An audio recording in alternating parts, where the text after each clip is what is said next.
Bonsoir tout le monde, bonsoir Christelle. Bonsoir Laetitia, bonsoir tout le monde. Bienvenue à tous. Donc ce soir, on se retrouve avec Christelle Leclerc. Donc je sais que vous avez l'habitude de la retrouver pour des soirées guidance, Et message oui, de vos guides, mais ce soir, ce n'est pas ça.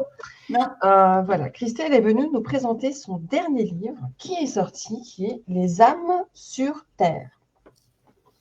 Donc c'est un livre qui évidemment, alors c'est un livre de 444 pages.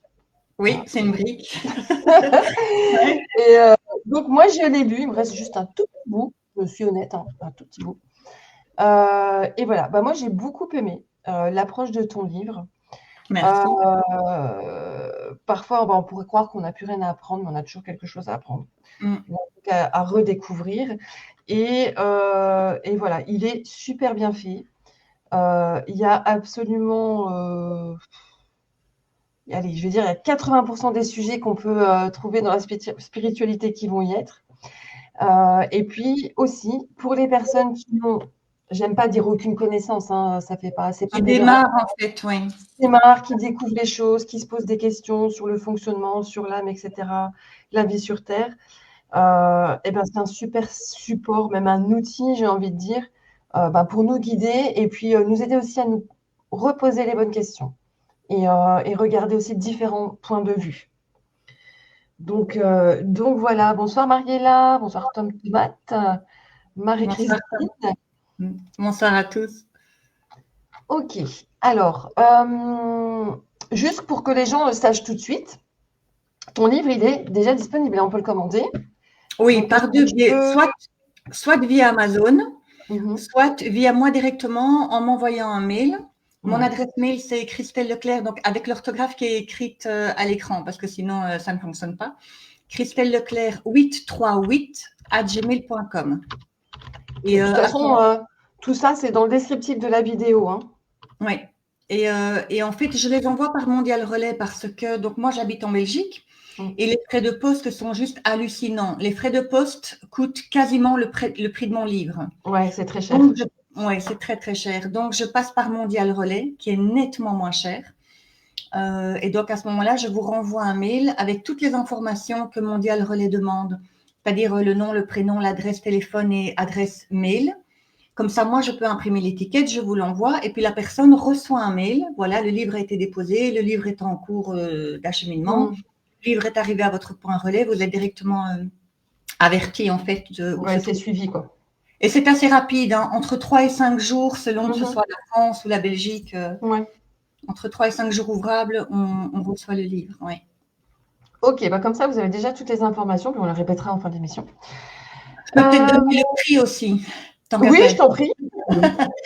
En fait, donc sur Amazon, il est à 33 € et moi, je le fais à 27 € pour compenser justement parce que je compte les frais de Mondial Relais. Donc en Belgique, de mémoire, si je ne me trompe pas, c'est 4,25 € en Belgique et 6,25 € ou 75, je ne sais plus, les centimes pour la France. Ceci étant dit, j'ai remarqué, j'ai envoyé 2 livres à une personne. Ça m'a coûté à peine 50 centimes de plus. Donc, si jamais vous avez quelqu'un dans votre entourage qui est intéressé, n'hésitez pas à me demander de faire un envoi pour 2 personnes, parce qu'alors, ça ne vous coûte pas 6,25 € par personne, mais 6,50 € pour les 2. Ouais, comme c'est au poids, c'est que tu ne dépasses pas le poids de la tranche supérieure. C'est ça, c'est exactement ça, exactement ça. Et tant que je vois Isabelle R, coucou Isabelle, j'ai essayé de t'envoyer le livre aujourd'hui et en fait, il y a eu un problème, la machine. Moi, je le fais par les lockers, c'est pas un point relais. Et le lecteur de scanning ne fonctionnait pas bien. Donc, il faut que j'y retourne demain dans un point relais pour te l'envoyer. Donc, voilà, tout ça pour te dire que j'oublie pas, mais… voilà, le message est passé. Ouais. Ok. Alors, déjà, Christelle, moi, j'ai envie que tu nous dises pourquoi ce livre? Alors, c'est très comique parce que à la base, c'est pas du tout le livre que je voulais écrire. Pas du tout. Au tout début, je voulais reprendre donc mon tout premier livre, Esteban, Dialogue entre ciel et terre, parle de mon parcours d'avortement et de tout mon parcours de médiumnité, comment j'entre en contact avec l'âme de cet enfant dont j'ai été forcée d'avorter parce que je ne voulais pas et donc ça a été une grande souffrance. Et donc ce livre retrace autant mon parcours personnel que les messages d'Esteban qui expliquent pourquoi il y a des fausses couches, des avortements, etc. Et au départ, je voulais refaire un autre livre sur le même sujet, des fausses couches, avortements, mais sans rien avoir avec moi. Donc, uniquement reprendre le message des guides, les explications, développer un peu s'il y avait lieu de développer le thème, mais en enlevant mon histoire perso. Parce qu'il y a eu plusieurs fois où j'entrais en contact avec des personnes et j'avais envie de transmettre les messages d'Esteban, mais pas spécialement ma vie privée, enfin, c'était pas le sujet, on s'en foutait. Et donc, je voulais faire un livre comme ça. Et donc, j'ai commencé. Et puis, petit à petit, en fait, il y a mon guide qui me dit, mais explique d'abord, reprends le début, c'est quoi l'âme? Ok, donc je fais le chapitre. Oui, mais reprends aussi ce truc-là d'abord. Ok, je fais ça. Et puis, il me dit, en fait, toutes tes vidéos sur ta chaîne YouTube, tu pourrais commencer par là. Et donc, au final, le chapitre des fausses couches et avortements, qui s'appelle Le chemin de l'aller-retour, c'est le dernier chapitre que j'ai écrit. Et c'est celui que j'ai le moins développé. Donc, ce n'était pas du tout le livre que je comptais écrire au départ, mais c'est comme si le livre a sa propre vie et voilà, ça en est arrivé là. Oui, bah c'est certainement qu'il y avait des gens qui avaient besoin de ces informations-là. Oui, et puis une fois que j'ai compris que, ok, ce ne sera pas le livre que je pensais faire et que j'ai découvert moi-même un peu le fil, je me suis dit, je veux vraiment l'axer sur les personnes, pas des personnes, tu vois, comme toi, Aline, ou des amis, ou des personnes que je connais qui connaissent déjà l'âme, le karma, les relations karmiques, la mission, les personnes qui connaissent déjà ça, c'est une chose. Je voulais surtout centrer sur les personnes qui ne connaissaient pas, qui n'avaient peut-être pas entendu parler de la mission de vie, le karma, etc. Et donc, c'est comme ça que ce livre est assez scolaire, assez explicatif. J'ai essayé de simplifier le maximum. J'ai même un ami qui m'a dit, on dirait que ça a été fait pour la série pour les nuls. J'ai pris ça comme un compliment. Oui, avec tous les dessins en annotation, etc., les exemples. Ouais. Oui, parce que j'ai pris des petites icônes visuelles pour dire, voilà, ça c'est un exemple, ça c'est un témoignage, des rappels, le message, les guides, etc. Et donc, moi, j'ai pris ça comme un compliment, on dit chic, parce que c'est le but. C'était le but au départ, donc c'est atteint, donc voilà. Mais bon, moi je dis aussi, même pour les personnes qui ont des connaissances, parce Oui. qu'il peut y avoir, même quand on a des connaissances, on peut continuer à se poser des questions et à se dire, bah, en fait, non, je peux pas prendre, j'ai pas envie de prendre pour acquis ce que je sais déjà. Il y a toujours d'autres choses. Donc c'est aussi intéressant de voir les points de vue de tout le monde. Oui. Alors, Oui. pardon, il y a Isabelle qui dit que tu dois sûrement te tromper de personne parce qu'elle a. Oui, au dernier moment, quand j'ai terminé ma phrase, je me suis dit, c'est pas la même. En fait, j'en connais deux qui se connaissent elles-mêmes. Et à la fin de ma phrase, je me suis dit, c'est pas celle à qui je pense, c'est l'autre. Donc, oui, Isabelle, maintenant je vois. Désolée. Et oui, par rapport à ce que tu disais, Laetitia, il y a des chapitres aussi où les guides ont voulu un petit peu remettre les pendules à l'heure parce qu'on avait mal compris certaines choses, notamment le refus d'incarnation, la mission de vie, le karma, les relations karmiques. Ils commencent par réajuster un petit peu notre compréhension. Du genre, le karma, nous, on l'a compris comme étant quelque chose de lourd, de négatif, et je paye quelque chose dans cette vie-ci de ce que j'ai fait dans une autre vie. Ouais. Les guides expliquent non, le karma, c'est pas ça du tout. Alors oui, effectivement, ça inclut des choses qui sont pas très sympas à vivre, mais c'est pas du tout une notion de punition et c'est pas du tout comme la majorité des gens, enfin comme on l'a compris. Oui, c'est pas le raccourci qu'on peut en faire généralement, quoi. Voilà, c'est ça. Et donc, il y a quelques chapitres comme ça où ils disent voilà ce qu'est le refus d'incarnation, voilà ce qu'est le karma. Et donc là, ça peut. Maintenant, j'en profite parce que c'est le bon moment aussi. Moi, j'apporte tout ça. Les gens sont libres d'en faire ce qu'ils veulent. Je ne me positionne pas du tout en disant voilà, je vous apporte la vérité, je vous apporte, c'est comme ça que ça se passe et il faut croire ça. C'est pas du tout. Et je pense que c'est assez clair dans mon livre. Je le répète suffisamment. Oui. On comprend bien. De dire voilà, moi j'apporte. Validez ce que vous avez envie de valider. Ne prenez pas ce que vous n'avez pas envie de prendre. Réfléchissez par vous-même et faites votre soupe entre guillemets vous-même sur base de ce livre-là, tout comme d'autres conférences. Oui, tout à fait. C'est important de le préciser. Isabelle a dit oui, le livre est bien détaillé. Ah, merci. Oui. Alors, je vais te demander à toi. Alors, bien sûr, dans le chat, vous n'hésitez pas à poser toutes vos questions. Comment tu as envie de commencer, de dérouler? De quoi tu as envie de commencer à parler? Ah bah, je t'avoue que je n'ai rien préparé à part quelques mots-clés parce que comme je canalise beaucoup, j'oublie ce que je Ouais. canalise. Donc, j'ai déjà relu mon livre pour être sûre que ce soit bien frais dans la tête. Euh, Après, si je prends les 2 phrases qui sont écrites sur ta couverture, c'est le thème, on va dire, principal, parce qu'on se pose beaucoup de questions sur ces questions-là. Donc, ouais. qu'est-ce qu'on est venu faire sur cette planète, qui rejoint un petit peu qui suis-je, quelle est ma mission, et une autre perspective sur nos existences. Oui, Déjà, qu'est-on venu faire sur cette planète? oui, et c'est important la phrase avec l'autre perspective Ouais, parce que autant certaines choses sont relativement faciles à entendre, à accepter, et il y a pas mal d'autres choses où tout selon à fait. l'ouverture d'esprit et selon la compréhension et selon ce qu'on vit, on peut très bien avoir envie de balancer ce bouquin par la fenêtre. Voilà, ça dépend Ouais. vraiment Alors, de ce j'ai pas eu envie de le balancer, Ok. mais il y a des passages où j'étais là. Mmh. Oui, c'est compliqué, hein. Ouais. Mais bon, voilà, ça fait aller dans les profondeurs des questionnements. Et comme il y a quand même des sujets sur lesquels je n'arrive pas à décolérer, mais ça, Mhm, c'est mon expérience personnelle, hein, mhm. voilà, j'ai du mal à avaler les choses parce que je suis encore en colère sur certaines choses. Mais Bien sûr. je le Ouais. sais. Donc là, je me suis dit, OK, là, il faut que tu arrêtes d'être en colère, en fait, que tu te poses, et puis voilà, Alors, ça dépend du rythme de chacun. La colère, justement, c'est un exemple que je prends à un moment dans le livre en disant, si vous ressentez, alors que ce soit de la colère, de la tristesse, de la nostalgie, c'est accepter cette émotion plutôt que de Oui, vouloir la chasser et de se c'est dire, ça. c'est pas bien d'être en colère. Parce que ça aussi, je dis, il faut arrêter d'arrêter de juger, il faut arrêter de penser tous ces trucs de bienveillance, altruisme Ouais, et tout ce qu'on entend. Alors oui, il y a la bienveillance, évidemment que c'est bien. Oui, l'altruisme, c'est bien, évidemment, mais on est humain. tout Et à donc, fait. dans cet exemple de colère, je disais justement, accepter, commencer d'abord par accepter d'être en colère ou triste ou fâché ou pas content, déçu, etc. Et après coup, voilà, il y a peut-être différentes techniques pour essayer d'en sortir. Le plus important, c'est de ne pas y rester pendant des années. C'est Parce ça. que ça nous bouffe de l'intérieur, en Ouais, fait. exactement. Mais bon, ça va, il y a un passage qui a réussi à la faire redescendre un peu quand même. C'est bien, c'est bien. C'est cool. Ouais. Oui, tout dépendra du regard de chacun, de comment Oui, chacun pourra accepter ce qui est dit dans ce livre ou pas. ouais, Mm. exactement. Mais c'est intéressant à découvrir, en tout cas au fil de la lecture. Mm. Oui. Donc, qu'est-on venu faire sur cette planète? Le fil conducteur. Donc, voilà, c'est ça.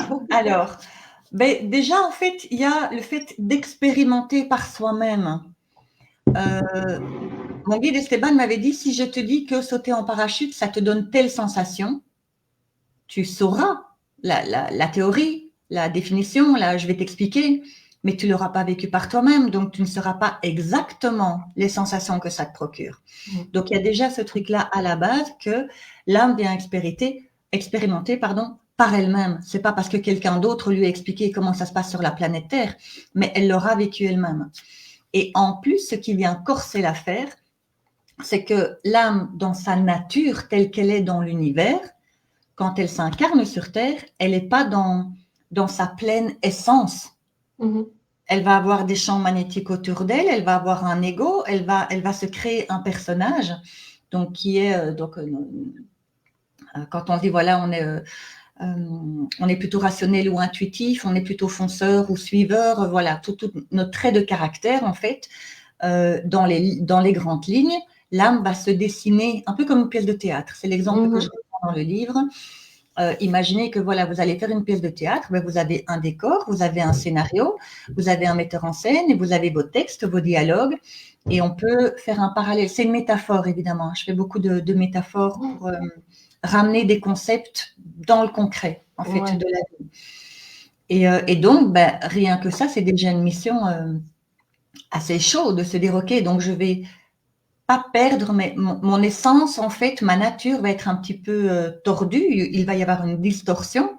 Je ne vais pas me retrouver sur Terre exactement comme je suis dans ma maison d'origine, en fait, Mhm. dans l'univers. Parce qu'il y aura cet ego, ce personnage, le mental, il y aura toutes ces caractéristiques-là qui vont masquer, en fait, qui je suis réellement. Et le but du jeu, entre guillemets, quand je dis le jeu, c'est le jeu de l'incarnation, le but, c'est au travers de toutes ces expériences-là, qui majoritairement, il y a des trucs qui sont vraiment pas sympas et qui sont lourds, mais au travers de toutes ces expériences, eh bien, je vais voir comment je réagis, comment je traverse ces épreuves. Et il y a toujours, bon, on est dans un monde assez polarisé, et donc c'est, est-ce que je vais le vivre dans la peur ou dans l'amour? En gros, ça revient à ça. Quand on est dans la colère, puisqu'on en parlait tout à l'heure, ou la tristesse, on n'est pas dans l'amour à ce moment-là, on est plus dans les émotions qui nous animent. Et ces émotions-là, elles font beaucoup plus partie du personnage humain sur Terre que vraiment l'âme. Et donc, le but est d'aller se reconnecter à soi. Mais c'est l'œuvre d'une vie, hein, parfois. Alors, ça dépend des personnes. C'est ça. Il y a des personnes, surtout notamment toutes les personnes qui sont nées depuis l'an 2000 et encore plus les enfants qui sont nés depuis l'an 2020, pour eux, ce sera encore plus facile, c'est de se reconnecter à soi. Mais nous, notre génération, on a tellement été conditionnés dans nos sociétés avec l'éducation, l'école, etc., qu'en fait, on est parti dans des croyances et qu'on n'est pas connecté, entre guillemets. Non, c'est pas qu'on n'est pas connecté naturellement à soi, c'est qu'en fait, on a été éduqué de sorte qu'on ne s'écoute pas naturellement.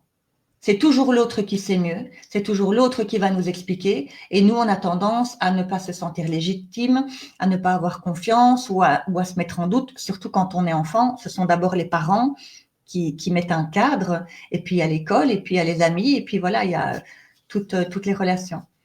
Et donc, le but, c'est au travers de tout ça, c'est de découvrir, OK, qui je suis moi dans tout ça, quel masque est-ce que je porte, quelles croyances j'ai, est-ce que ces croyances sont erronées, sont justes par rapport à moi? Et donc, en fait, ça revient à dire d'être authentique. Le but, c'est de parvenir avec toutes ces expériences, tous ces bilans qu'on fait, toutes les leçons qu'on en tire et toutes les introspections, les analyses qu'on va faire de nous-mêmes et l'observation extérieure, d'en arriver à dire, OK, bien, moi, je suis comme ça. Et d'être authentique par rapport à qui on est et pas par rapport à la personne qu'on croit que les autres attendent de nous ou que nous-mêmes croyons devoir être pour ne pas être rejetés ou être aimés ou faire partie de la société. Ouais, ça fait beaucoup, finalement. Et c'est pour ça que oui, c'est pour ça que dans le chapitre des missions de vie, les guides commencent par là en disant, mais on peut souvent entendre dire, oui, mais quelle est ma mission? Et si je ne trouve pas ma mission et si je ne la fais pas, alors j'aurai échoué, j'aurai pas réussi ma vie et je devrais revenir et je devrais réapprendre, etc. Et les guides disent absolument pas. Cette mission de s'incarner est déjà tellement compliquée en soi et vous voulez vous rajouter encore une autre mission. Donc, il faut se lâcher la grappe un petit peu avec ça et être un petit peu plus zen parce que ça met trop de pression. Ouais. Mais notre mission, on la vit dans la vie. On la vit pas à travers forcément, pas pour tout le monde, mais pas forcément à travers un travail, parce que le terme de mission de vie, il est beaucoup associé au travail, au professionnel. Oui. Donc, alors que non, oui, c'est ça. En fait, ça t'enferme et ça met une pression. Et peut-être qu'on se rend même pas compte qu'on se met une pression nous-mêmes à vouloir chercher quelle est notre mission. Maintenant, il y a quand même une nuance à faire entre la majorité des gens où on se demande quelle est ma mission et je dois la trouver, et d'autres personnes qui ressentent vraiment au plus profond d'eux, moi je sens que je suis là pour quelque chose, mais j'ai pas encore trouvé. C'est différent. Et je le dis dans le livre, si vous le ressentez depuis longtemps au plus profond de vous, ça c'est à écouter.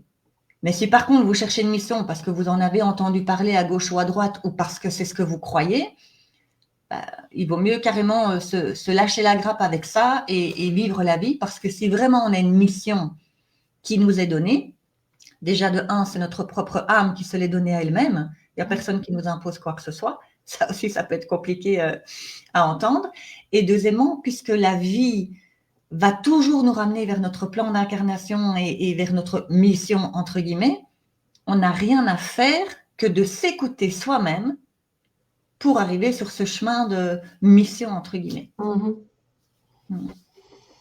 Ouais, ça paraît simple, hein, dit comme ça. Oui. Coucou Christophe. Isabelle a une question. Un coucou Christophe, oui. Alors, elle dit, je n'ai pas vraiment saisi ceci. Les guides parlent de dimensions d'amour qui a tant de facettes qui ne sont pas connues de leur côté. J'ai pas tout bien compris. Si tu peux détailler, Christelle, merci. Oui, à un moment donné, dans les messages des guides, donc dans le livre, je les transcris en italique, les canalisations, je les mets carrément en italique. Et après, parfois, je donne des explications. À un moment donné, effectivement, les guides parlent de l'amour et sous toutes ses facettes. Et je donne une explication après en disant, l'amour et toutes ses facettes, c'est l'amour et tout ce qui n'en est pas.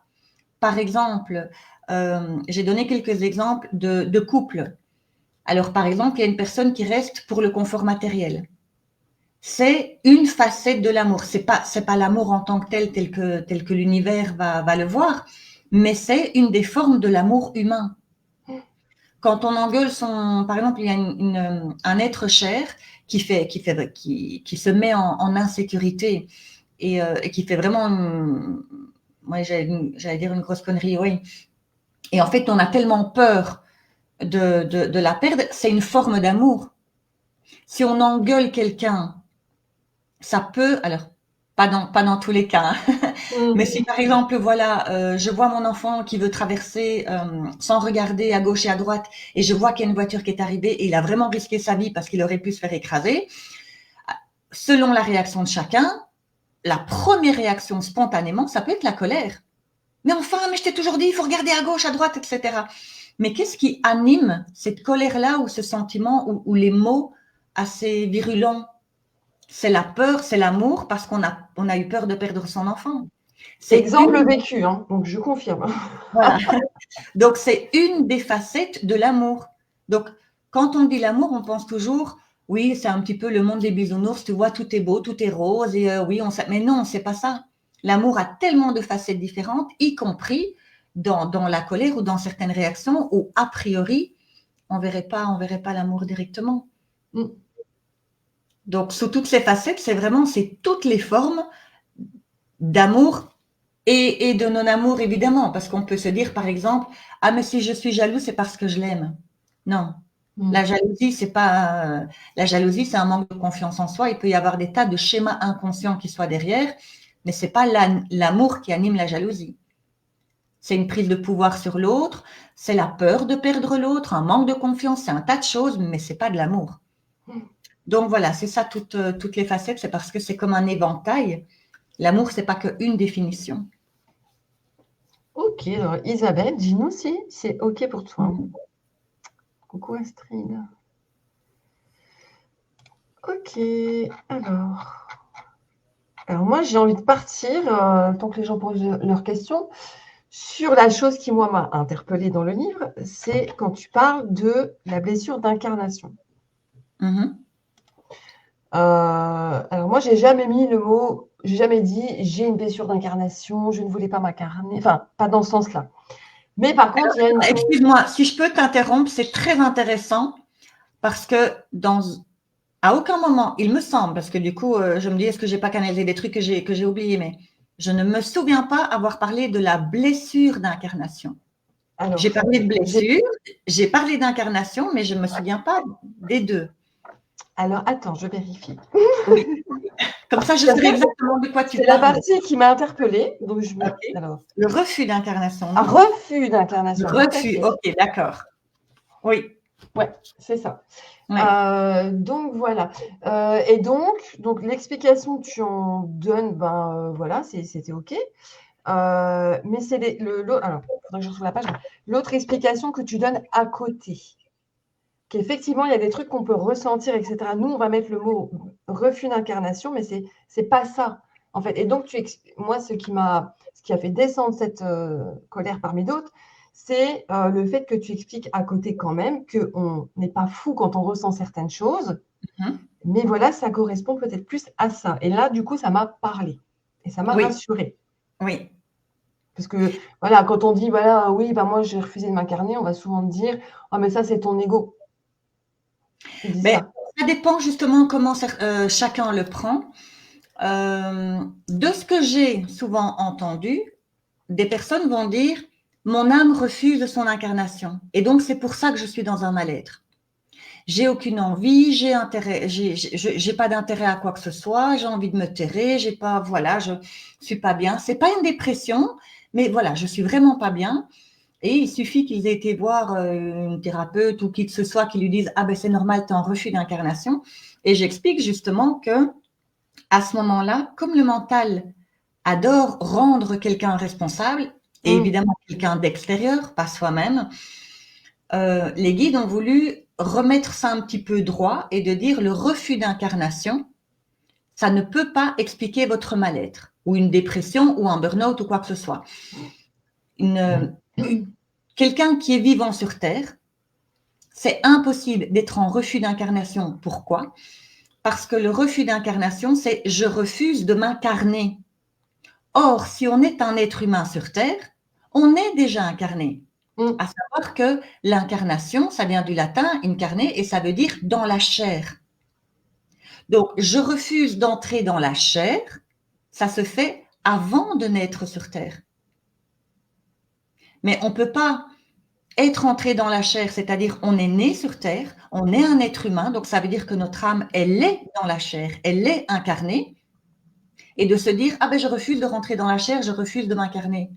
Non, je donne la métaphore justement de, imagine que tu manges un plat, et puis tu es malade, en fait, il y a quelque chose qui passe pas, tu es malade comme un chien, tu vas dans les toilettes, tu vomis, et là tu dis, je refuse de manger ce plat. Ça n'a aucun sens, tu l'as déjà mangé. Eh bien, le refus d'incarnation, c'est ça.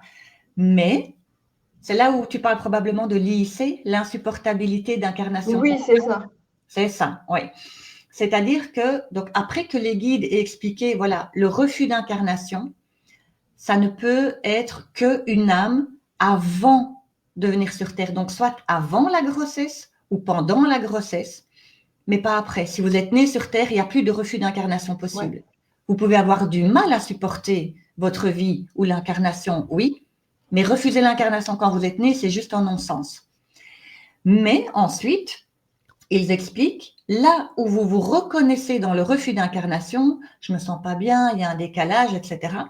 Il explique que ça s'appelle l'insupportabilité d'incarnation consciente. Et donc, on décrit un petit peu, mais c'est assez rare, hein, c'est pas énorme. Parce que je ne sais pas si tu as vu le film. Oui, j'ai pris. Ouais. Voilà, donc c'est refus d'incarnation. Voilà, si vous vous êtes reconnu, ben en fait, c'est pas ça, c'est l'IIC, mais donc insupportabilité d'incarnation consciente. Mais si vous vous reconnaissez dedans, vous n'êtes peut-être pas dans l'IIC, mais dans les milléniums. Et donc, il y a un peu des descriptions des deux pour voir un petit peu que les gens se ressentent eux-mêmes pour savoir dans quelle catégorie, entre guillemets, j'aime pas trop ça, mais c'est comme ça qu'on fonctionne, hein, notre mental fonctionne comme ça, dans quoi ils se reconnaissent. Je pars du principe que si vous ressentez un mal-être, il existe. Ça, il y a pas de doute. Je ne remets pas du tout ça en doute. Mais c'est l'étiquette refus d'incarnation qui n'est pas correcte. Et donc, soit vous êtes dans cette donc insupportabilité d'incarnation consciente, soit en millénium, soit tout simplement un burn-out ou une déprime. Ça peut être passager. C'est pas d'office lié à l'âme. Bah en fait, ça aide à faire le tri dans les informations que nous donnent nos ressentis. Donc, tu vois, je ne me suis pas sentie non plus dans ce fameux. J'arrive pas à retenir l'abréviation. Voilà. Oui, c'est vrai. Mais voilà. Mais c'est vrai que c'est ce genre de choses où on se dit, oh, ben, là, je pourrais croire que je suis en déprime, mais je sais que je déprime pas, tu vois. Ouais. C'est vraiment des ressentis intérieurs. Donc, c'est vraiment de manière personnelle que ça doit se traduire, mais ça aide à comprendre des choses quand même, pour le coup. Oui, et notamment pour les milléniums. Maintenant, j'ai à partir de l'an 2000, mais il y a toujours une vague d'éclaireurs avant. Donc, il y a des personnes qui sont nées dans les années 90 et qui font déjà partie de cette vibration millénium parce que c'était dans les âmes éclaireurs. Et donc, là où j'explique, tiens, quand on se sent un petit peu en décalage, le monde ne nous convient pas, on est venu pour changer quelque chose, donc c'est normal que le monde actuel ne nous convienne pas. Sinon, on ne vient pas pour le modifier. Donc, fatalement, on ressent un décalage. Et c'est là où on voit la différence entre le millénium et l'IIC. Je sais que ce n'est pas évident comme nom, l'IIC, où en fait, par exemple, l'IIC, ceux qui ne supportent pas l'incarnation de manière consciente, quand ils sont encore connectés à leur âme, de manière consciente et qu'ils savent qui ils sont, etc., c'est vraiment un gouffre, c'est vraiment très compliqué. Alors que les milléniums, eux, ils sont capables de porter des masques. Oui. Et maintenant, ils peuvent se plier aussi aux règles de la société s'ils y voient un intérêt. Il faut que ça ait du sens. Il faut qu'il y ait une utilité et du sens pour ces personnes-là. Et ils vont voir aussi, ils vont tester leur entourage parce que leur vérité intérieure, c'est tellement normal pour eux et c'est tellement clair que pour eux, pour ces jeunes-là, c'est nous qui sommes à l'envers. C'est le monde qui est fait à l'envers et qui comprend rien du tout. Et donc, à eux, voilà, de trouver un petit peu leur modus vivendi, comment s'en sortir de tout ça. Malheureusement, il y en a pas mal qui ont des pensées suicidaires. J'en parle aussi dans le livre. C'est vrai que la jeunesse, les adolescents d'aujourd'hui, oui, c'est vraiment ça. C'est ce que tu décris, enfin, moi je trouve. Hein, mais c'est vrai que c'est… Oui, et je le dis, les jeunes, en tout cas pour ceux des milléniums, parce que tous les enfants nés depuis l'an 2000 ne sont pas tous milléniums. Hein. La grande majorité, oui, mais pas tous. Mais si vous reconnaissez votre enfant dans la description, enfin, description sommaire, hein, ça met, je sais pas moi, 3-4 pages, c'est pas… oui. Voilà, je suis pas en train de faire un tableau numérologique ou psychologique de quelqu'un. Mais c'est de leur dire, si jamais votre enfant vous avoue des pensées suicidaires, dans ces milléniums en tout cas, ils savent ce qu'ils disent. Et c'est un choix d'en parler. C'est-à-dire que soit ils ont mûrement réfléchi, il faut que j'en parle. Alors, mes parents, mes tuteurs ou une personne de confiance, soit c'est une décision mûrement réfléchie, soit c'est parce qu'ils n'en peuvent plus. Et c'est un petit peu la voie sans issue en disant maintenant, je dois vraiment en parler. Mais vous les reconnaîtrez parce que ces enfants, ils vont dire, ne t'inquiète pas, je ne le ferai pas pour toi. Donc, quand ils parlent à leur père ou à leur mère, ils vont expliquer, voilà comment je me sens, ça ne va pas du tout, j'ai des pensées suicidaires, je pense à ça et ça, mais ne t'inquiète pas maman ou ne t'inquiète pas papa, je ne le ferai pas parce que je sais que toi, ça te ferait du mal. Donc, ne t'inquiète pas, je ne le ferai pas, mais j'ai ces pensées-là quand même. C'est dur, hein? Oui, c'est dur. Ouais. Ouais. Mais c'est pour ça que j'en parle dans le livre, parce qu'il y en a quand même pas mal. Julien qui dit, suis-je un millénium? À ton avis? Julien, oui, alors des quelques réminiscences que j'ai des anciennes émissions, j'ai pas trop de doutes, moi.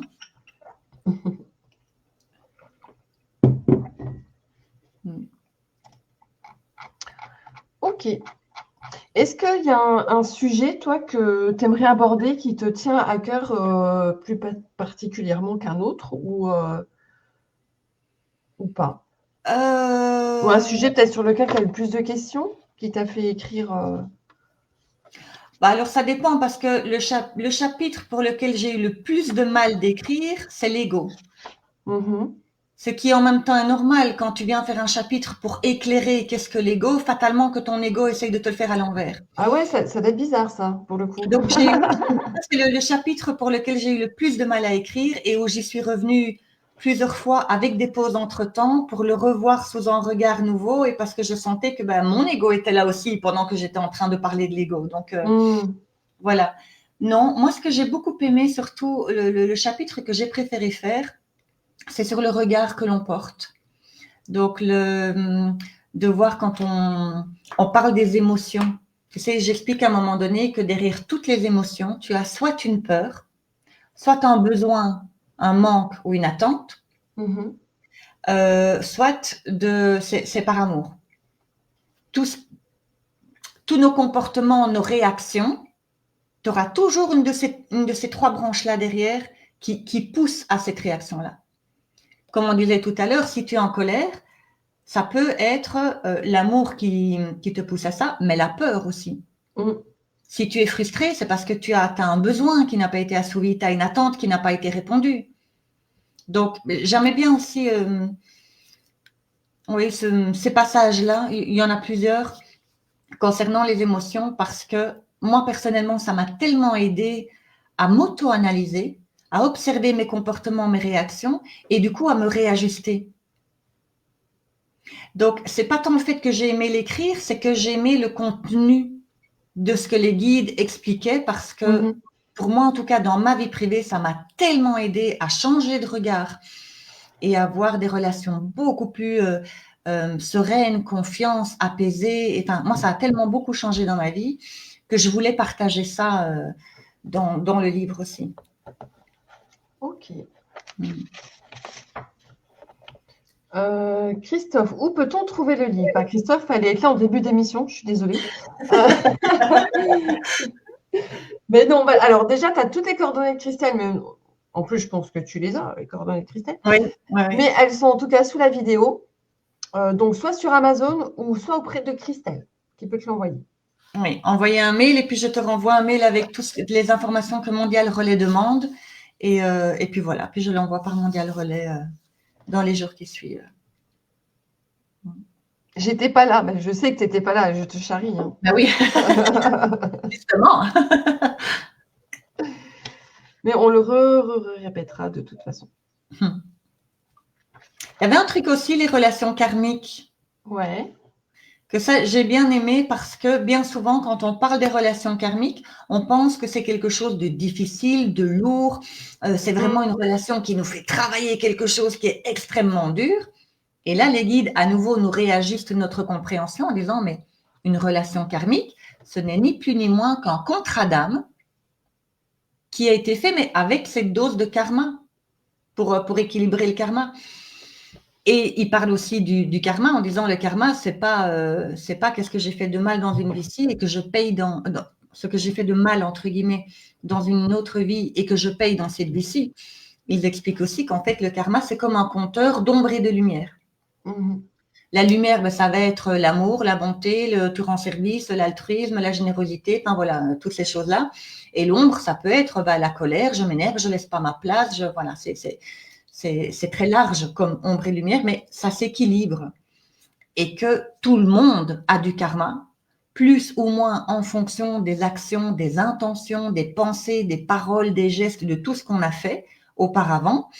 On a accumulé autant d'ombre et de la lumière. Et puis quand l'ombre est un petit peu trop forte par rapport à la lumière, eh bien, on a ce qu'on appelle ce karma pour venir rééquilibrer. Et donc, le karma, c'est la vie va nous apporter des situations, des relations ou des choses dans notre vie pour nous aider justement à les dépasser. Du genre, un bête exemple, mais vraiment un très bête exemple. Je suis en voiture et alors, je ne sais pas si en France vous faites ça, mais tu sais, alors, tu vas rire parce qu'en Belgique, donc, on appelle ça la tirette, mais ça n'existe pas en France. Vous alors, appelez ça me dit rien. Une fermeture éclair. Tu vois la fermeture éclair d'un pantalon? Ah, c'est une tirette. Bah, si, oui, mais je croyais que tu parlais d'un truc sur la route, mais si on connaît la tirette. En Belgique, on appelle ça une tirette. Et on a transposé ça sur l'autoroute quand tu as des sorties d'autoroute. Si tu as deux bandes de circulation qui deviennent une, c'est écrit dans notre loi belge que tu dois être sur les deux bandes jusqu'au bout. Et quand tu arrives au bout, c'est le système de la tirette, c'est une voiture à la fois. D'accord. Imagine que voilà, tu es dans ton truc et en fait, quelqu'un passe devant toi. Je me rends compte que je vais même trop loin parce que peu importe que ce soit la tirette ou pas sur l'autoroute ou pas, peu importe les circonstances, je vais trop loin. Mais donc, imagine, voilà, tu as quelqu'un qui te brûle ta priorité ou qui passe devant toi et qui fonce un petit peu. Le choix entre l'ombre et la lumière, c'est soit tu vas l'invectiver, l'injurier, tu vas t'énerver au volant, etc. Ce qui ne changera rien, mais tu vas t'énerver, tu réagis par l'ombre. Soit tu dis, tu réagis calmement ou par l'indifférence à tes souhaits. Tu réagis calmement ou par l'indifférence ou par le sourire en disant vas-y, quoi, t'es pressé, ok, vas-y, mais tu ne t'énerves pas, tu réagis par la lumière. Donc, c'est aussi, entre guillemets, simple. Le karma, c'est pas d'office des agressions, des viols, des meurtres et des gros trucs. Ça peut être tout simplement, je réagis, quelle que soit la situation, je réagis dans l'énervement, dans la colère, dans l'ego ou pas. Puis là, on ne serait pas un peu plus sur du karma un peu plus direct dans ces situations-là? On n'est pas obligé. Oui. On ne va pas forcément attendre la prochaine vie pour le régler. On va nous le mettre là maintenant. Oui, c'est ça. Oui, ça, c'est ce qu'on appelle aussi le karma instantané. Tout le monde n'a pas ce karma instantané. Mais oui, tout le monde a de toute façon chacun ses doses de karma. Et ce qui est important aussi, c'est que, alors, on est bien souvent, on entend nettoyer son karma. Et les guides parlent plus d'équilibrer son karma, puisque c'est ombre et lumière et plus, moins, enfin voilà, tu équilibres un petit peu les deux. Il n'y a personne d'autre que vous-même qui pouvait équilibrer votre propre karma. Les autres sont des outils. Par exemple, cette voiture qui me fait une queue de poisson ou qui prend ma priorité, etc., c'est un outil pour mon karma parce que je vais pouvoir, au travers de cet exemple-là, je choisis comment je réagis. Je choisis, est-ce que je réagis dans la colère, la frustration, je l'injurie, je m'énerve, je le frappe ou je suis plus zen. Personne ne peut équilibrer votre karma. Et ça, c'était important pour les guides de rectifier en disant de prendre responsabilité, en fait, de prendre conscience qu'il ne suffit pas d'aller voir un médium, un énergéticien, un thérapeute ou qui que ce soit pour dire nettoyez-moi un petit peu mon karma, comme ça je me libère de mes vies passées. Ça ne marche pas comme ça du tout. Bah non, parce qu'on est amené à revivre de toute façon la situation dans notre vie. Et c'est nos actions qui vont. C'est ça. Tout ce qui se met en route qui va faire que. Ouais. Ça peut donner des prises de conscience, donner un point de vue plus haut, etc. Ouais. Mais dans l'action, c'est nous qui allons de toute façon régler le problème. Oui, c'est ça. Et puis c'est l'âme qui décide. Elle a la même chose pour les ruptures de contrat d'âme. On a parlé des contrats d'âme, il y a des ruptures de contrat d'âme. C'est l'âme qui va décider si elle se dit, OK, je m'étais engagée à faire quelque chose et puis là, j'ai plus envie du tout. C'est l'âme qui décide, c'est pas nous. Et nous, en tant qu'être humain, donc nous, le personnage, on va voir un thérapeute, une énergéticienne en disant, voilà, moi, je veux rompre mon contrat d'âme avec cette personne. C'est l'âme qui décidera. Hein. Et donc, il faudra pas en tenir rigueur au thérapeute ou à l'énergéticien parce qu'il y est pour rien. Il peut faire son soin, mais au final, c'est l'âme qui décide. Et donc, c'est comme ça, finalement, moi, je pourrais te dire, ah ben tiens, j'ai été voir telle personne, je me sens libérée de ce contrat d'âme, je me sens libérée, ça marche bien. Et puis toi, tu vas y aller et tu vas revenir en disant, écoute, moi, ça n'a rien fait du tout. Oui, parce que c'est pas l'énergéticien qui décide et c'est pas nous en tant que personnage, c'est au niveau de notre âme. Oui, parce qu'il y a des liens qui se recréent sans arrêt, en fait. T'as beau les couper, ils se recréent, Oui, et puis ça sert à rien, parce que si tu le coupes maintenant, tu vas te le récupérer après. Donc, ouais. Après, au niveau de tout ce qui est route, maintenant, ils font des trucs super. Alors, je ne sais pas si les guides, ils comptent ça, mais en fait, c'est des mains lumineuses que tu mets à ton pare-brise arrière et tu fais aller le bouton que tu veux pour faire le geste que tu veux. Je connais pas du tout. Qui est derrière toi. Ah ouais. Sérieux? Je connais pas du tout. Ah ouais? Est-ce que ça compte? Parce que du coup, on a juste appuyé sur un bouton et sans parler, sans se mettre en colère.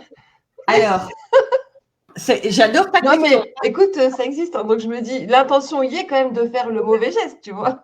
Eh ben, c'est exactement ce que j'allais te dire, c'est l'intention. Parce que l'intention compte autant que la parole ou le geste. Bon, bah, ça marche pas. Alors. Donc, imagine que tu as cette petite main-là, comme tu dis, lumineuse derrière, mais que tu lui fais un doigt d'honneur, c'est quand même un doigt d'honneur, tu vois. C'est ça. Même si c'est pas avec ta main, c'est quand même toi qui l'as créé. Tu as eu l'intention et tu as fait le geste pour que la symbolique se retrouve sur ton pare-brise arrière. Donc, ça vaut pareil, en fait. J'aurais essayé. Je ne savais pas que ça existait. Maintenant, après, sincèrement, allez, il t'arrive un truc comme ça, bah, tu te mets en colère, tu pars un peu en vrille, tu lui fais le geste, mais vraiment réellement. Est-ce que c'est forcément, alors c'est pas pour me dire je m'autorise à le faire, mais est-ce que c'est forcément, du coup, tu te crées un truc que tu vas devoir payer, tu vois ce que je veux dire? Non, ah non, pas du tout. C'est comme, imaginons, alors je vais mettre des valeurs. Oh, Julien qui va être censuré.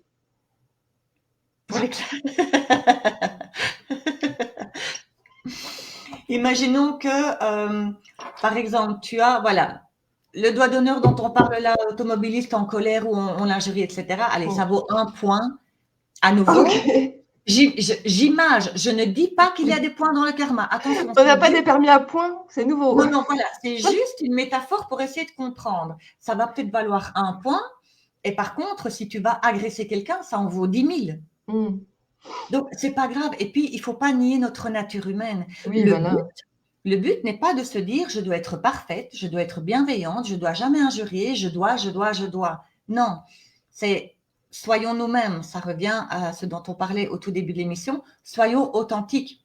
Si tu es en colère et que tu as envie de hurler sur cette personne, eh bien, vas-y. Ça va peut-être durer 2 secondes, 30 secondes ou 2 minutes. Mais sors là. sors ta colère. Au moins, elle ne va pas s'imprimer à l'intérieur de toi, tu la sors. C'est pas pour ça que tu vas te récolter du karma. Oui, non, mais après, j'exagère un peu dans la plaisanterie. Ouais. Mais après, j'imagine bien qu'un jour ou deux dans ta vie, tu fais ça parce que tu as été énervé. C'est pas bien ce que la personne elle a fait, parce qu'il y a vraiment des personnes dangereuses, faut le dire. Que si c'était le comportement que tu avais à chaque fois que tu prenais ton volant, quoi. Après, j'imagine bien que si tu es agressive à chaque fois que tu prends ta voiture, que tu supportes rien, à un moment donné, il va peut-être falloir se calmer aussi, tu vois. Il y a la différence à faire. Oui, mais et en même temps, où est le problème? Imagine même, tu prends ta voiture et systématiquement, tu râles contre les gens, tu les injuries en restant dans ta voiture, etc.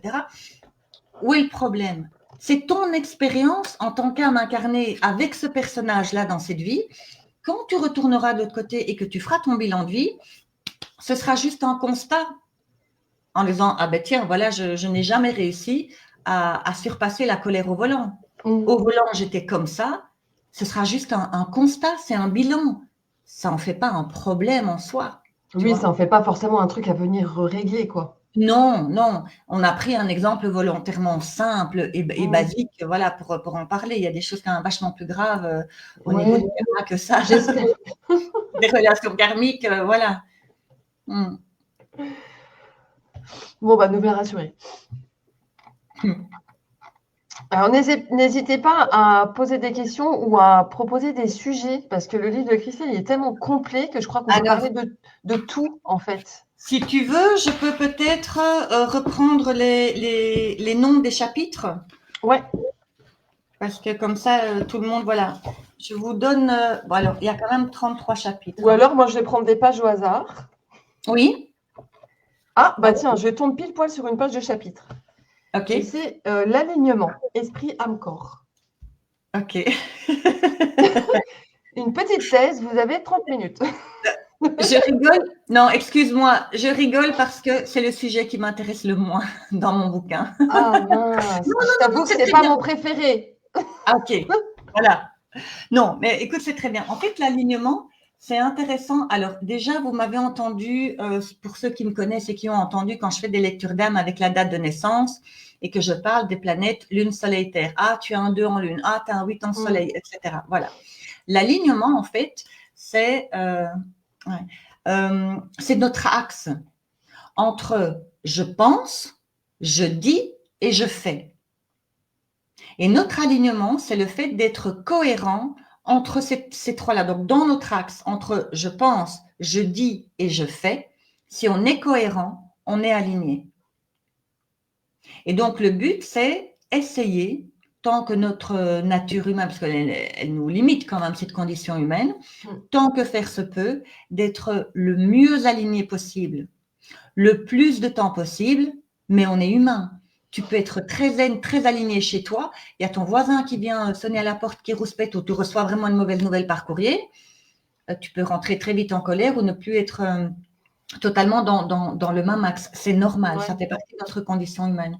Mais donc, cet alignement, en fait, au plus on est aligné dans cet axe de qui on est nous-mêmes, au plus on est cohérent avec nous-mêmes, et au plus la vie se déroule vachement plus facilement, en fait. Parce que c'est cette cohérence entre nous et nous, cette cohérence avec nous-mêmes qui fait que c'est une vibration que tu envoies aussi à l'univers. Quand tu es cohérente avec ces trois axes-là, bah, tout te paraît vachement plus… Je fais attention, plus simple et plus facile. Ça ne veut pas dire que tu n'as jamais d'épreuves. Ça ne veut pas dire que d'office, tu as une vie facile. Mais ça veut dire que tu la vis plus facilement. Une même épreuve que quelqu'un d'autre pourrait avoir également, eh bien, tu vas la vivre. Si toi, tu es vraiment bien aligné, ça va être moins lourd pour toi, qui est bien aligné, que quelqu'un d'autre qui ne le serait pas. Et le chapitre parle aussi, quand on parle de cet alignement, on se dit « Ah, waouh, ça a l'air super !» Donc, quand on est bien aligné, c'est génial. On est cohérent avec nous-mêmes. Donc, il y a cette réverbération-là avec l'univers. Tout se passe bien. Et je le dis à un moment, je dis attention parce que être cohérent avec soi-même, être aligné, c'est être cohérent. Mais si je pense à commettre un meurtre et que je le fais, je suis cohérente avec moi-même. Si je ressens que c'est juste, on a fait du mal à ma fille, je décide de faire vengeance moi-même parce que j'ai pas confiance dans les tribunaux. Je prends un exemple comme ça, hein, fictif.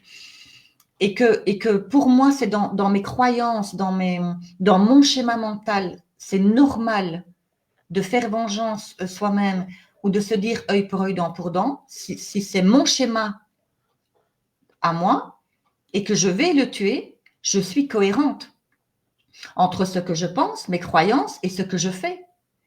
Et donc, je suis alignée. Mais ça n'empêche que j'ai commis un meurtre. Et donc, c'est là où il est intéressant attention, oui, l'alignement, c'est bien d'être cohérent et d'être authentique. Ça ne veut pas dire qu'on est dans une polarité positive et que tout ce qu'on fait est bien. Ouais. C'est juste qu'on est cohérent avec nous-mêmes. Ouais, ok, on voit bien. Ouais, du coup, on comprend bien la nuance, quoi.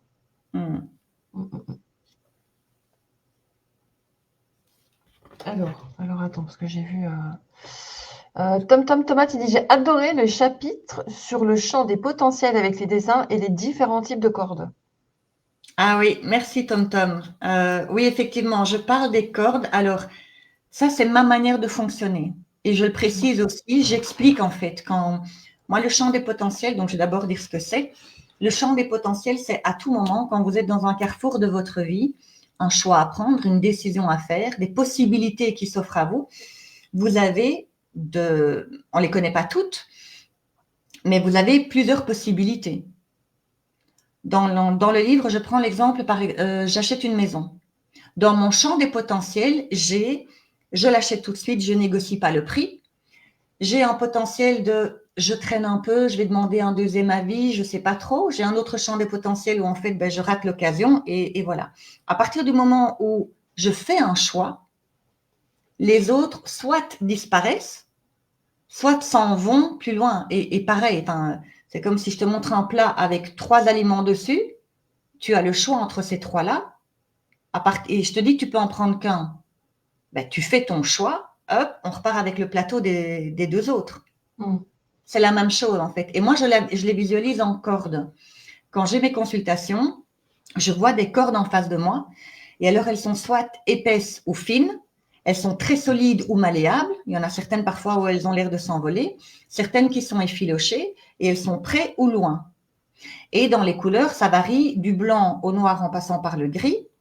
La seule couleur que moi je vois, c'est du rose. Quand c'est lié à la tendresse, l'amour. Et pas uniquement l'amour de couple, mais l'amour en général ou la tendresse. Et je le dis bien, c'est comme ça que moi, je visualise le champ des potentiels. Donc, à nouveau, je partage, voilà, comment ça fonctionne avec moi. Vous voyez comment ça marche en vous, parce que d'autres médiums, alors je sais qu'il y a une autre médium, elle aussi, elle voit ces cordes-là, mais il y a d'autres médiums qui voient autrement. Après, j'ai envie de dire de ce qu'on peut entendre, voir, machin, ou même de mon ma propre expérience. Peu importe, moi je le comprends comme ça aussi. Et finalement, peu importe que ça soit des cordes, ça c'est la façon dont on va nous montrer le truc. Exactement. Mais en fait, c'est vrai que moi j'aime bien aussi ce truc je sais, c'est pas forcément comme ça que je le vois, mais j'aime bien cette explication des cordes parce que c'est comme ça que je le visualise. Mais c'est vrai que du coup, ça pourrait être plein d'autres objets, etc. Mais en tout cas, moi, ça m'a parlé cette vision-là du champ des possibles. Oui, parce qu'après, je l'ai décliné comme des personnes vont être visuelles, d'autres plus en intellectuel. Donc voilà, il y a le toucher, ça je ne peux pas le faire, mais donc visuellement, je l'ai décliné Donc d'abord, j'explique ces cordes-là, et puis après, je l'ai décliné en 2 images avec le râteau et le rond-point. Ouais. Pour justement que chaque personne puisse voir, ok, quel schéma me parle le mieux, la manière dont on visualise, qu'est-ce qui me parle le plus. Ok, alors Isabelle a dit, alors moi j'ai à nouveau une chose, on parle du voile de l'oubli. Cependant, y a-t-il des gens qui ne l'auront pas? Parce que je connais quelqu'un qui me disait se souvenir d'avant l'incarnation et aussi dans le ventre de sa mère, il se souvient. Oui, effectivement, oui. Le voile de l'oubli, en fait, ça faisait partie des règles de l'incarnation. Imagine, Laetitia, toi et moi, on est copines dans cette vie-ci, on s'entend bien, tout se passe bien. Si on avait la connaissance, toutes les deux, que dans une autre vie, On ne pouvait pas se voir, ou on s'est fait des crasses l'une et l'autre. Alors, des crasses, c'est encore un mot belge, ça? Je ne sais pas. Non, des crasses, on peut se faire des crasses. J'essaie de parler français et pas ma Mais belge. on ne se rend pas compte, mais les Belges parlent beaucoup mieux français que les Français, au niveau vocabulaire. Mais bon, bref. Donc, ça changerait notre relation dans cette vie-ci entre Laetitia et Christelle si on avait connaissance que dans une autre vie, on était Gertrude et Baptiste et qu'on s'est fait des crasses ou on s'est tué l'une l'autre, ou on s'est empoisonné, ou on s'est trompé. Enfin, tu vois, des choses comme ça. Ça changerait notre relation. Donc, ce voile de l'oubli, à la base, c'est pas une lubie, en fait. C'est pas pour rien. C'est pour nous permettre de vivre cette incarnation-ci sans être biaisé par d'autres incarnations, par d'autres vies. Mais ce voile de l'oubli, effectivement, Isabelle, il se lève de plus en plus. Et notamment pour les milléniums, surtout ceux qui sont nés depuis 2012 et 2020, là, ça va y aller fort, où effectivement, il y aura le voile de l'oubli. Alors, soit on peut dire il se lève petit à petit, soit il est de plus en plus mince. Et à nouveau, pas pour tous les enfants. Ça dépend. Mais il y a effectivement des enfants, tu peux voir des enfants de 3 ans qui te parlent. J'habitais en Angleterre, j'avais une maison comme ça et comme ça et comme ça. Et puis les parents ont fait des vérifications et effectivement, ils ont trouvé une personne qui portait ce nom-là, qui habitait à l'endroit où l'enfant a décrit et il était tout petit, quoi. Il avait le gamin, il était très perturbé quand même, hein. Du coup, hein. Alors, je ne sais pas si on parle du même, mais je sais que moi, j'en ai vu un, et le gamin, ils arrivent à le ramener à cette maison-là. Oui. Mais c'est très douloureux pour lui parce qu'il pleure en arrivant, parce qu'il revit tout. Il revit ça, oui. Donc, ça peut montrer aussi à quel point ça peut être douloureux d'avoir ces souvenirs-là. Parce qu'elle dit, lui se voit aux portes de l'incarnation et se sent tomber dans le vide. Le monsieur a 66 ans. Alors oui, je comprends tout à fait. Moi, j'ai eu avec Frédéric Lahaye, que vous connaissez hein, sur l'essentialité, vous la connaissez bien. Elle m'a fait un soin à un moment donné où effectivement j'ai vécu ça aussi. Et c'était impressionnant, vraiment impressionnant. Mais à nouveau, Isabelle, ça dépend de chacun. Des soins qu'on va faire à gauche ou à droite, de la personne chez qui on va le faire, de comment nous on est en ouverture ou pas, ou si on est sceptique ou si on est tout à fait ouverte. Est-ce qu'on visualise facilement ou pas? Est-ce qu'on est à l'écoute de nos ressentis? Il y a un tas de facteurs en fait qui vont faire en sorte que ça marche ou pas. Ah oui. Oui, en déant. Oui, c'est très comique. En fait, Tom a lu mon livre et il m'écrit, il me dit, ça veut dire, il dit en déant, je connaissais pas, il est français. Hein. Et moi, je ne savais pas que c'était un mot qui n'existait pas en France. Et il a été voir dans le dictionnaire. Et il n'est pas. Pardon? Il n'est pas dans le dictionnaire. Eh bien, en tout cas, dans le dictionnaire, il est marqué que c'est surtout en Belgique et est-ce que c'était Luxembourg ou Suisse? Je ne sais plus. Mais endéant, apparemment, n'est pas un mot français, mais est un mot surtout utilisé en Belgique, Suisse et Canada, apparemment. D'accord. Voilà. Ok. Après, ces phénomènes de réminiscence, ça peut être aussi parce qu'on a des choses à faire avec. Hein. Mais effectivement, si tout le voile de l'oubli tombe, je pense que ça serait insupportable parce que du coup, ça serait depuis quand? Depuis sur d'autres planètes, sur machin, sur bidule, ça serait énorme. Il y a l'utilité parce que c'est comme les annales akashiques. Quand tu vas visiter les annales akashiques, il y a un chapitre sur ça aussi, enfin un petit chapitre ça dans le livre. Quand tu vas voir les annales akashiques, c'est ce que tu fais. Tu vas voir des informations d'une autre vie. Et ils le disent bien, il faut qu'il y ait une utilité. Ils vont voir quelle est ta motivation de venir dans ces annales akashiques, quelle est ta question, quelle information tu cherches et pourquoi, qu'est-ce que tu veux en faire. S'il n'y a pas d'utilité à avoir une information d'une autre vie, tu ne l'auras pas. Oui. Et des fois, parfois, je me rends compte que la personne, elle ne doit pas savoir. Elle ne doit pas savoir quoi. Ah oui, qu'elle ne doit. Oui. Enfin, en tout cas, dans les détails, il y a certaines choses à pas raconter à certaines personnes parce que parfois, en fait, ça plonge encore plus dans de la culpabilité, dans des peurs. Oui, ça dépend de nouveau de ça chacun. Dépend des gens. Le prend. Ouais. Et Christophe, il dit, ou notre rencontre, Christelle, très particulière. Il m'avait raconté. Oui. Alors, ouais, Christophe, ça, c'était impressionnant parce qu'on se rencontre lors d'une petite conférence. On est quoi, une quinzaine, je pense, et on est tous en cercle. C'est la première fois que je le vois. Et donc, je commence à parler et à faire la conférence. Et je suis mais complètement perturbée.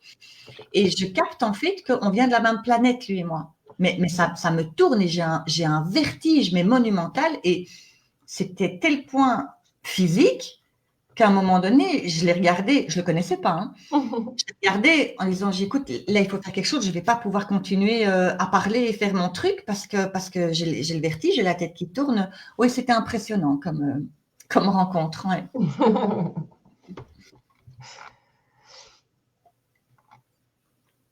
D'ailleurs, Christophe, peut-être qu'un jour, tu viendras faire un tour ici, hein, sur la Web Oui. TV, on ne sait pas, hein, pourquoi pas. Oui. C'est une invitation en direct. Isabelle, elle dit, j'ai vu ça lors d'un soin que je lui ai fait et il me l'a confirmé. J'étais bouche bée et j'en revenais pas. Mais ça m'a été donné de le voir. Il m'a dit oui, oui. Et ça, dès son enfance. Il le sait depuis son enfance. Oui, oui, tout à fait.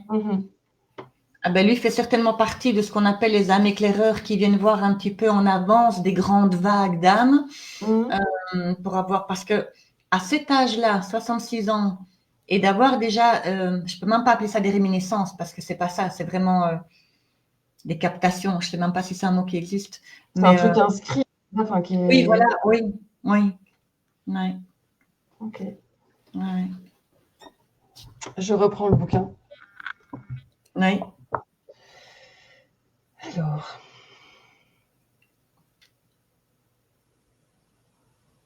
Ah là, tu es en train de raconter une histoire. Et donc, du coup, c'est de quel chapitre?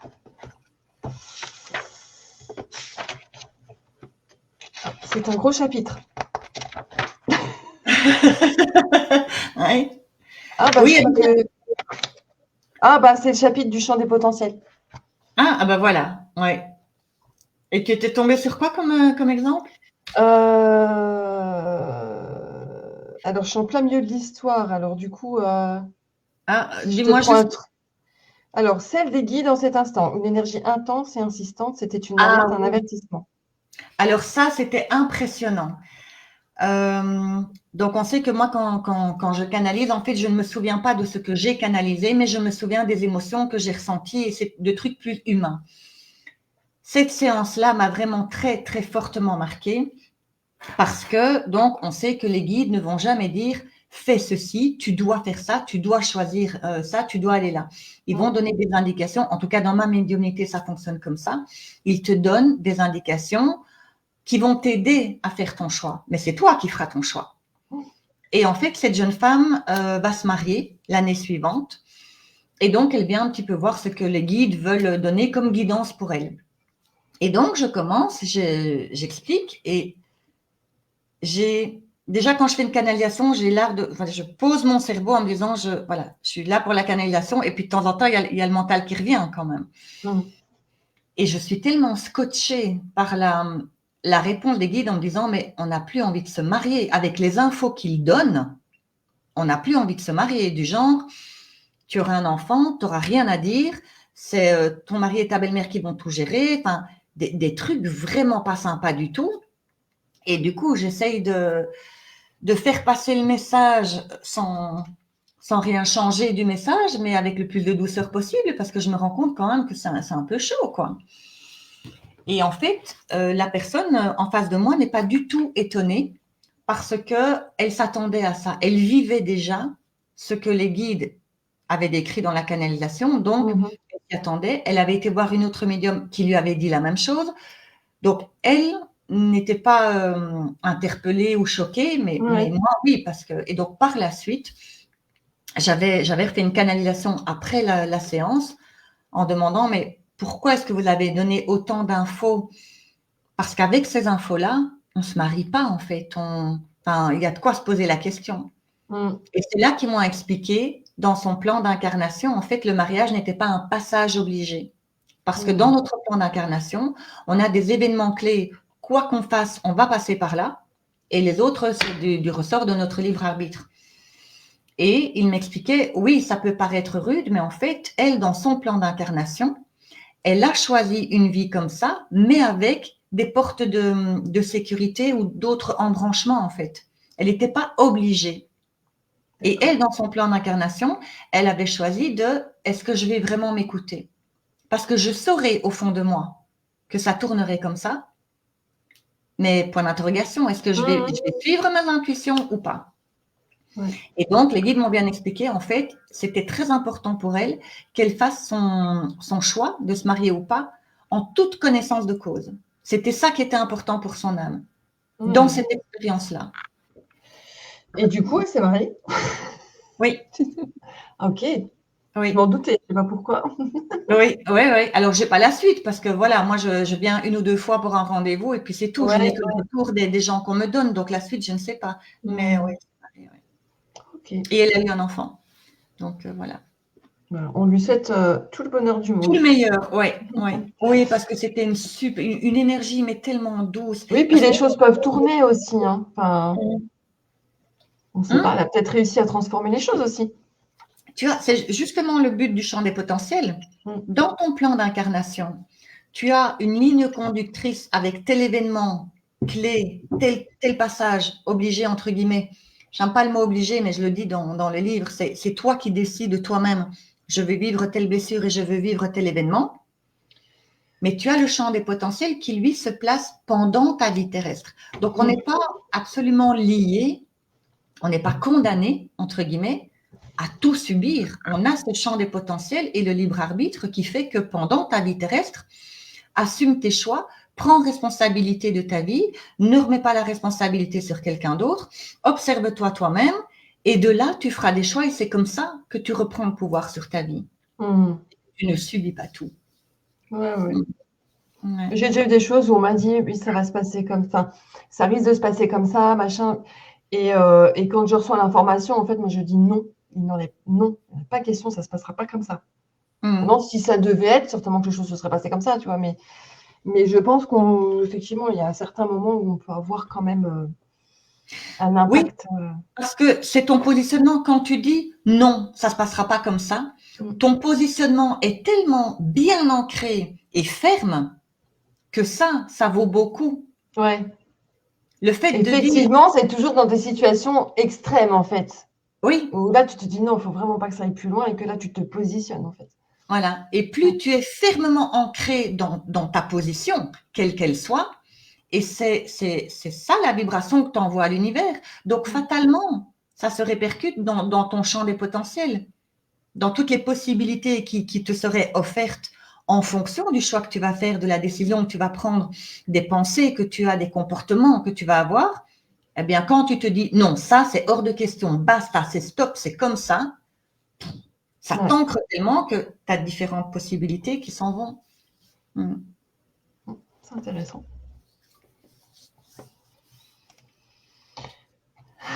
Allez. Du coup, je vais aller un peu plus loin. Arrêtons d'arrêter de juger. Ah, j'adore ça. C'est un truc ça, que j'ai bien aimé. J'ai bien aimé ça. Ouais.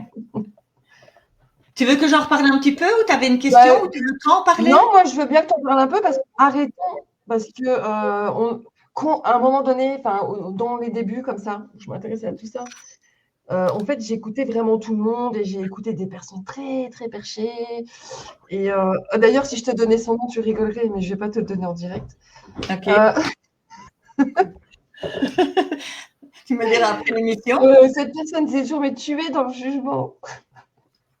Tu vois, voilà, c'était sans fin. Oui, on est humain, madame. Ouais, mais c'était sans fin, c'était très pénible, ça devenait insupportable. Et donc, d'arrêter de juger. Donc, c'est pas parce qu'on juge qu'on est dans le mauvais côté. C'est ça. On juge tous tout le temps, en fait, en plus. Mais parce que ça fait partie de notre humanité, de notre fonctionnement. Et puis, je suis désolée, enfin, je le dis dans les livres, mais c'est le jugement qui peut t'empêcher de mourir ou qui t'évite un danger ou qui t'aide à faire un bon choix, entre guillemets, ou de prendre une bonne décision. C'est un jugement qui t'aide à ça. Quand tu dis à quelqu'un, waouh, c'est courageux ce que tu fais, c'est un jugement. Même si c'est positif, c'est un jugement quand même. Et là, moi, où ça m'a fait marrer, c'est quand les guides m'ont expliqué, parce que j'avais jamais capté ça. Moi aussi, quand tu commences à découvrir cette spiritualité, l'éveil, machin, etc., il faut être bienveillant, il ne faut pas juger et compagnie. Et les guides m'expliquent, et j'étais mes bouche bée et j'ai éclaté de rire après en me disant, je m'en suis même jamais rendu compte. Il me dit, mais ne vois-tu pas l'ineptie? Parce que pour arrêter de juger, vous avez recours au jugement. Vous avez recours au jugement pour décider ce qu'il est bon ou pas de faire pour être dans le non-jugement. Donc, vous avez recours au jugement pour savoir comment se comporter dans le non-jugement. C'est délirant. Et donc, ils expliquent, mais c'est pas arrêtons de juger, c'est soyons conscients, acceptons qu'on juge, parce que notre mental est ainsi fait, parce que notre condition humaine sur Terre est comme, enfin, il y a plein de choses qui induisent ça. Acceptons qu'on juge, mais veillons à ce que nos jugements n'enfreignent pas la vie des autres, ne blessent pas les autres, c'est gérons notre jugement. C'est un petit peu comme l'ego quand certaines personnes disent oui, il faut le tuer, il faut le mettre. Non, absolument pas. C'est une négociation ou une discussion ou un équilibre, mais certainement pas tuer l'ego. Et le jugement, c'est pareil. C'est acceptons qu'on juge. C'est pour ça que le titre, c'est arrêtons d'arrêter de juger, parce qu'on a appris qu'il fallait arrêter de juger. Ben non, arrêtons ça, parce que le jugement, il fait partie de nous et a des bonnes choses aussi. Oui, parce qu'en fait, tu te rends compte que dans une discussion, quel que soit le sujet, ou les personnes concernées, finalement, en parlant, il y a toujours du jugement, parce que tu vas donner ton avis, parce que si, parce que là. Donc, bon, après, on est quand même bien conscient des frontières, j'ai envie de dire. Si tu rentres dans un jugement, que tu t'acharnes sur une personne, voilà, il faut bien avouer que c'est peut-être pas la bonne chose. C'est ça, le tout est comment tu transmets ce jugement et dans quelle utilité. Si tu juges quelque chose et que tu le dis à la personne concernée, quelle est ton intention? Est-ce que c'est pour l'aider? Et même si tu as des bonnes intentions, peut-être que ça ne l'aide pas. Oui. Tu crois l'aider et en fait, tu entraves l'autre. Donc là aussi, c'est autre chose. Mais le jugement, oui, même quand on donne un conseil à quelqu'un, c'est on a jugé que ça pourrait t'aider. Ça, je pense que c'est une bonne piste. C'est pas négatif, hein? Non. Ah, Isabelle, j'adore ce qu'elle dit. Et si on juge sans le dire à la personne dans nos têtes? Oui, ben, c'est pareil. Ou tes vibrations, Isabelle. C'est ça, c'est pareil. Tant que tu ne te juges pas toi-même de juger. Tout dépend, qu'est-ce que tu juges, comment et pour en faire quoi? Après, on peut se dire, ah, j'ai peut-être été un peu dur dans mon jugement envers cette personne.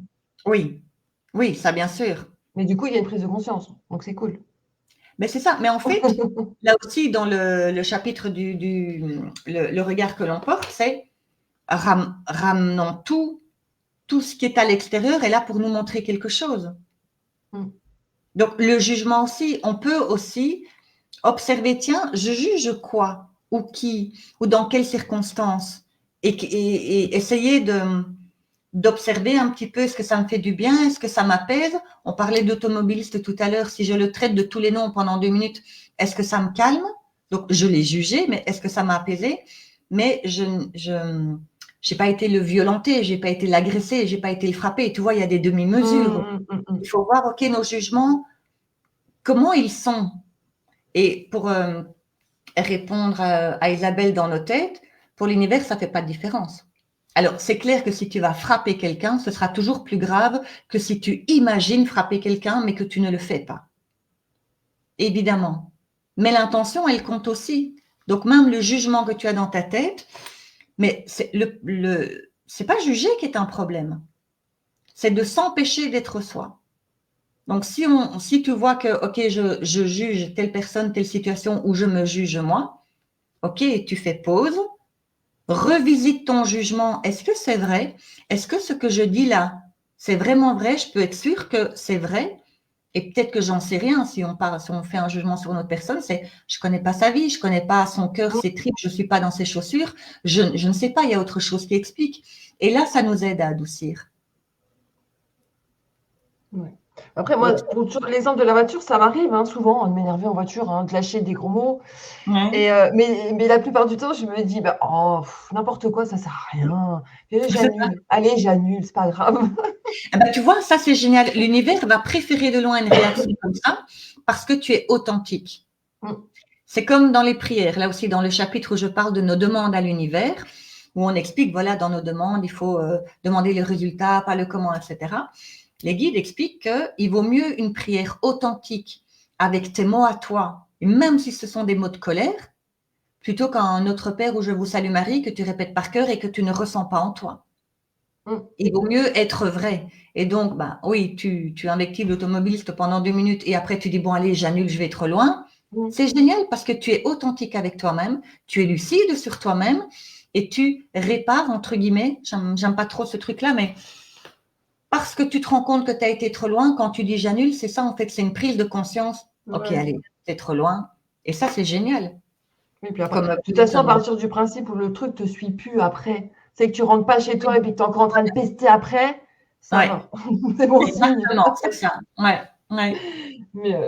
Mais voilà, mais bon, mais même par exemple, alors c'est pas bien, mais ça m'est déjà arrivé tout simplement parce que j'étais dans la lune, de couper le passage sur un passage piéton, tu vois. Oui. Et de faire oh, pardon madame, tu vois, pardon madame, je suis désolée, tu vois, mais culpabilisant, mais je dis là parce que ouais là je suis vraiment en faute quoi, donc fais gaffe. Ça me fait penser à un truc, mais c'est ça qui est tellement marrant aussi à partir du moment où tu observes la vie et que tu t'observes toi-même et que tu essayes vraiment, parce que c'est difficile de le faire en toute objectivité, mais que tu essayes vraiment. Il y a quoi? Il y a 15 jours, et ça m'a vraiment fait marrer. Il y a un endroit dans ma ville où en fait tu as une route qui est vraiment en tournant et tu as la gare qui est sur la droite et donc tu as un petit passage, une petite route pour aller devant. Donc tu as les personnes qui sortent du parking là et il y a une journée où je suis sur la route principale. Quelqu'un veut sortir. Alors, je dis parking, mais c'est pas un vrai parking, c'est une petite route sur laquelle tu peux te garer à gauche et à droite. Et donc, il doit céder le passage selon le code de la route. Et donc, je passe et je dis, ah ben non, madame, c'est moi qui ai priorité, voilà, je passe. Le lendemain ou le surlendemain, mais maximum 2 jours plus tard, je repasse par le même endroit, mais je ne suis plus sur la route principale, je suis sur cette petite route-là. Et au moment où je sors, il y a une voiture qui arrive sur ma gauche, donc là où moi j'étais il y a 2 jours, et je dis, ah ben non, madame, mais la priorité droite, vous en faites quoi? Et je me rends compte de la mauvaise foi. Un petit peu, hein. Christelle, mais c'est honteux. Donc, il y a 2 jours, quand tu es sur la route principale, tu trouves une raison pour dire que c'est toi qui as la priorité. Et quand tu te retrouves de l'autre côté de la barrière, tu trouves aussi une raison pour dire que c'est toi qui as la priorité. Ça ne va pas, c'est de la mauvaise foi.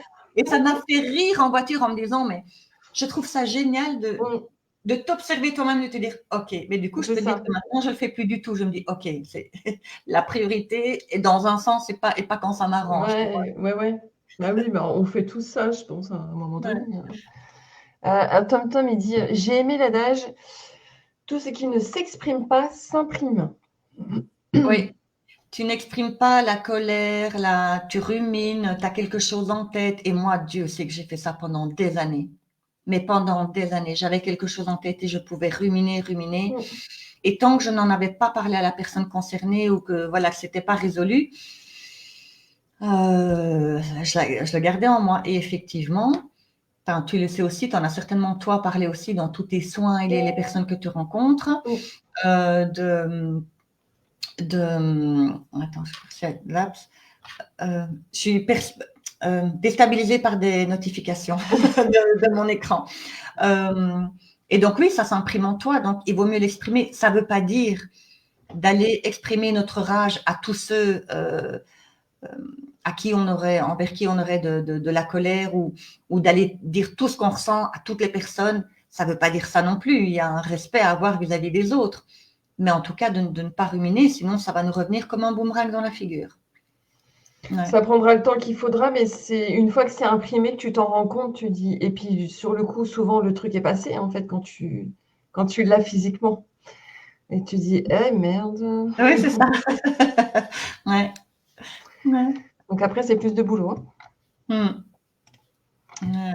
Alors, moi j'avais vu un truc qui m'avait interpellée, mais que je n'avais pas encore lu. Je vais essayer de retrouver. Non, c'est sûrement pas là. C'était sur la mort. Et ça disait quoi les morts Ah, bah c'était où? Alors, c'est soit le chapitre, donc le départ d'un être cher, ou le les parcours... morts qui n'avaient pas de sens ou quelque chose comme ça. C'était pas le titre. Ah, les morts absurdes. Oui, c'est ça. Les morts absurdes, oui. Alors, en fait, c'est juste ça qui m'a interpellée. Je me dis, tiens, il y a des morts absurdes. Que nous considérons comme absurdes. Ouais. Pas que l'univers considère comme absurde. Hein. Tiens, c'est un jugement. 341. Ah oui, c'était un peu avant. Oui, là, je donne l'exemple de quelqu'un en fait qui est en train d'étudier dans sa chambre et qui reçoit une balle perdue. Donc, il y a une bagarre qui se déroule en rue avec arme à feu. L'une des personnes tire et malheureusement, il y a une balle perdue qui traverse la fenêtre d'une habitation et qui va se loger dans le corps d'une jeune fille qui est en train d'étudier dans sa chambre et elle meurt. Donc, quand je dis les morts absurdes, c'est les morts que nous, humains, considérons comme absurdes. Ce n'est pas les morts absurdes par l'univers. Ouais, les trucs dingues, ça ne pouvait jamais arriver. Enfin voilà. Voilà, c'est ça, ou des trucs complètement, enfin, où on se dit, mais où c'est compliqué à l'accepter. Ouais. Et là, c'est pour dire, mais quand ton heure est là, quel que soit le moyen. Mais ça va impacter ton deuil, parce que quand tu as quelqu'un qui meurt d'une balle perdue en étudiant dans sa chambre, comment veux-tu accepter ça? Oui, parce qu'en fait, tu vas chercher toutes les possibilités avec les et si à ce moment-là, et s'il y avait eu ça qui était fermé. Ouais. Exactement. Oui. Exactement, oui.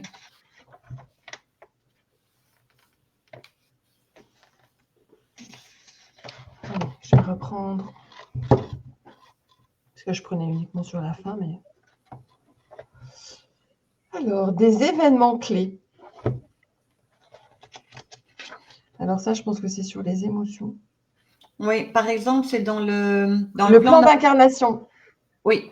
Dans le plan d'incarnation, donc, une âme, avant qu'on s'incarne sur Terre, on va se choisir des tas de choses.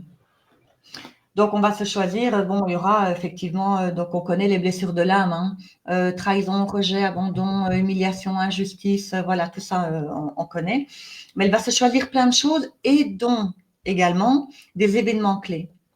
Par exemple, imaginons, alors ça va être un exemple, ça peut être très, très rude à entendre, mais ça se passe comme ça. Une âme va choisir, je veux apprendre le thème de la dépendance, de devoir être dépendant de quelqu'un. Je ne pourrais pas vivre en autonomie. Et donc, je vais me choisir un accident à un moment donné dans ma vie, et on peut choisir la tranche d'âge. Hein. Parce que je goûte à la liberté, je suis un adolescent ou un jeune adulte, voilà, j'aime bien bouger, etc. Et en fait, j'ai un accident à un moment donné qui va me laisser paralysée. Pour que j'apprenne, alors ça peut être la thématique de la résilience, du pardon, dépasser la blessure d'injustice, mais là, dans ce cas-ci, c'est par exemple le fait d'être dépendant de quelqu'un. Eh bien, l'accident que tu vas avoir sera marqué comme événement clé dans ton plan d'incarnation parce que c'est lui qui va t'amener à vivre la dépendance que tu as demandé. Donc, ton accident est un événement clé dans le sens où c'est un outil de ton plan d'incarnation.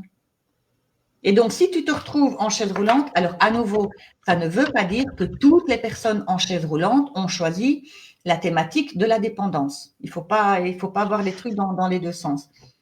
Mais dans cet exemple-là, si tu choisis la dépendance, ton événement clé, ton accident sera l'événement clé dans ton plan d'incarnation pour pouvoir vivre la dépendance que tu as choisi de vivre. Oui. Et ça fait partie, il y a des critères dans le chapitre du plan d'incarnation, donc j'explique comment ça se passe avec les guides qui nous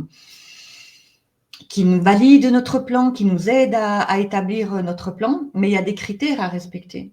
Donc, il faut qu'ils vont regarder la motivation, quoi que ce soit que l'on demande. Si on dit, voilà, je veux vivre telle chose, quelle est la motivation?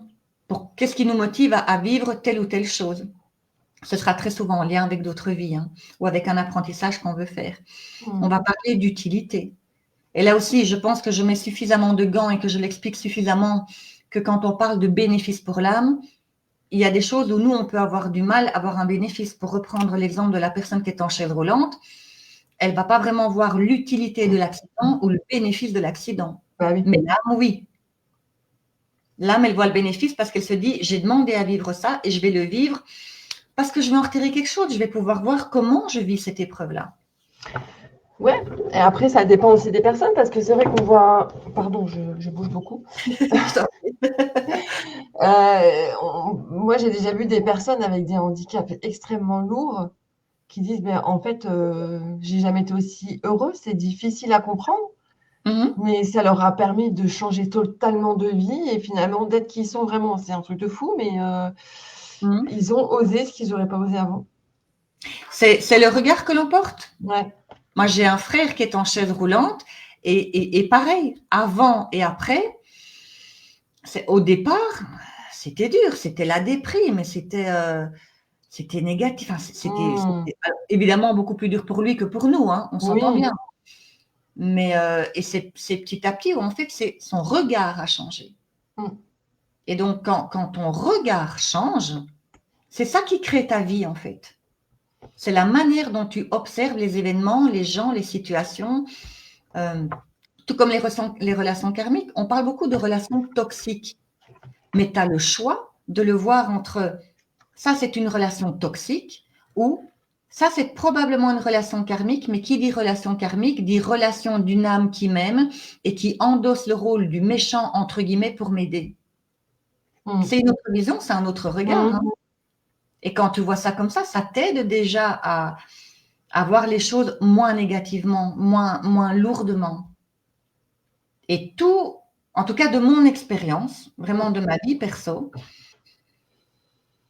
le regard que l'on porte, ça te change la vie.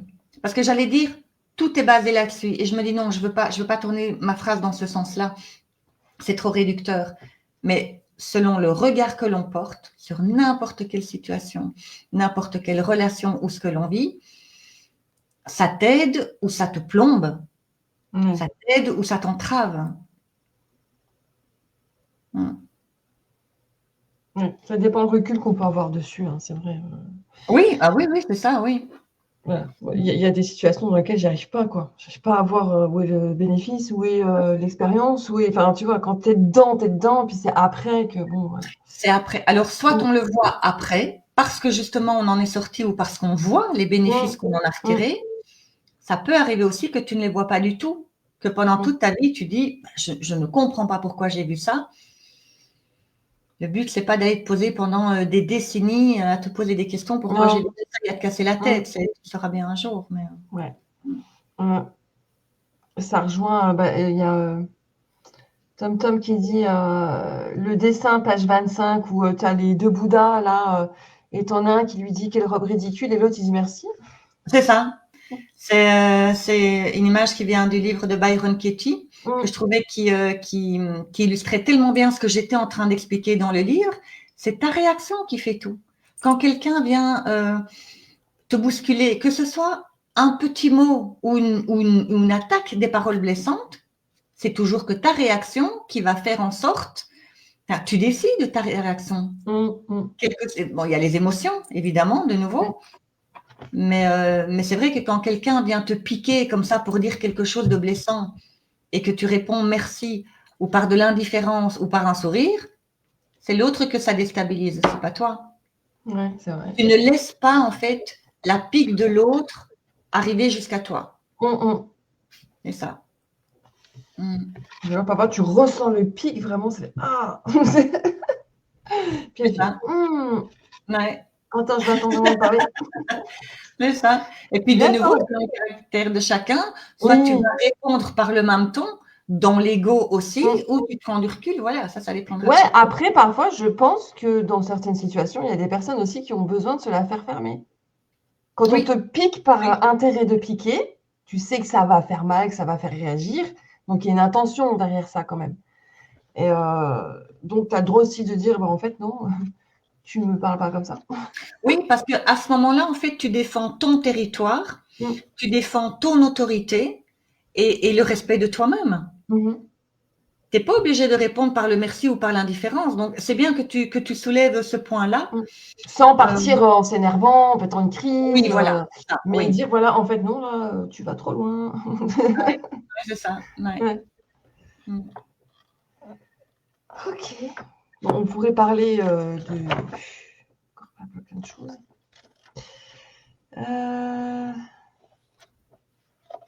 Qu'est-ce qu'on a encore? Attends, bon, après, moi, je peux encore. C'est pas les sujets qui manquent. Non, c'est clair. Alors, le plan d'incarnation, on est déjà venu dessus.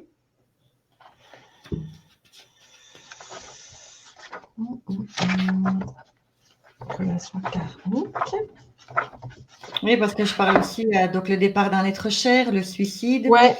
3 questions d'enfants sur la mort et le cimetière. Nos demandes à l'univers, la joie, l'amour, communiquer avec son âme, les annales akashiques. 3 questions d'enfants, t'as dit? 3 questions d'enfants sur la mort et le cimetière. Ah, ça, je veux bien. Page 377. En fait, ce sont mes 2 petites cousines, il y a 2 ou 3 ans, qui m'ont demandé, elles m'ont posé 3 questions, elles m'ont demandé pourquoi est-ce qu'on dit que grand-père est au ciel alors qu'on l'a enterré au cimetière. Je trouvais que c'était une question très intelligente. Est-ce qu'il m'entend si je veux lui parler? Et comment on va au paradis? Et en fait, j'avais fait une vidéo sur ma chaîne YouTube. Au départ, principalement pour mes 2 cousines. Et puis, je me suis dit, attends, ça peut servir à d'autres. Donc, je l'ai mis sur ma chaîne aussi. Et ça l'avait... Oh, je n'arrive plus à parler français. 1, 2, 3. Ça les avait aidés, voilà. C'est animé un petit peu, tu vois, je mettais des petits smileys. C'est quelque chose d'assez basique, mais fatalement, parce que c'était pour expliquer la mort et le cimetière à des enfants. Ouais. Donc voilà, ça c'est une vidéo que vous pouvez trouver sur ma chaîne YouTube, Christelle Esteban. Parce que ma chaîne YouTube, c'est pas Christelle Leclerc, hein, c'est Christelle Esteban. Ouais. Et voilà, avec une petite version animée où j'explique un petit peu, voilà.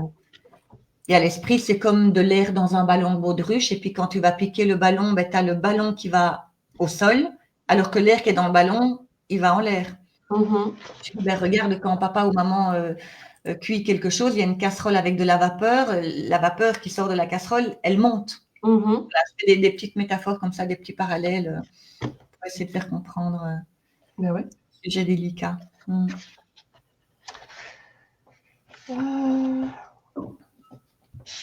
Alors, attends, c'est quoi? La foi. Donc, du coup, ça, c'est les petites parties que j'ai pas lues. Oui. Alors, la foi, c'est pas la foi religieuse. Hein. La foi qu'on a. La foi que l'on a en quoi que ce soit. Il y a un petit passage, je crois qu'il y a peut-être 2 pages où je parle de religion. C'était pas Alors, je peux lire le petit encart, peut-être que tu as, je sais, le texte que tu as entouré. Oui. La foi, c'est croire en ce que l'on ne sait pas.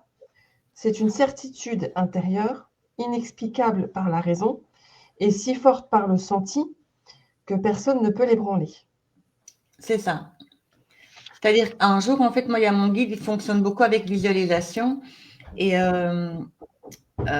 pour faire une vidéo sur ma chaîne YouTube sur la foi, que finalement, je n'ai jamais faite.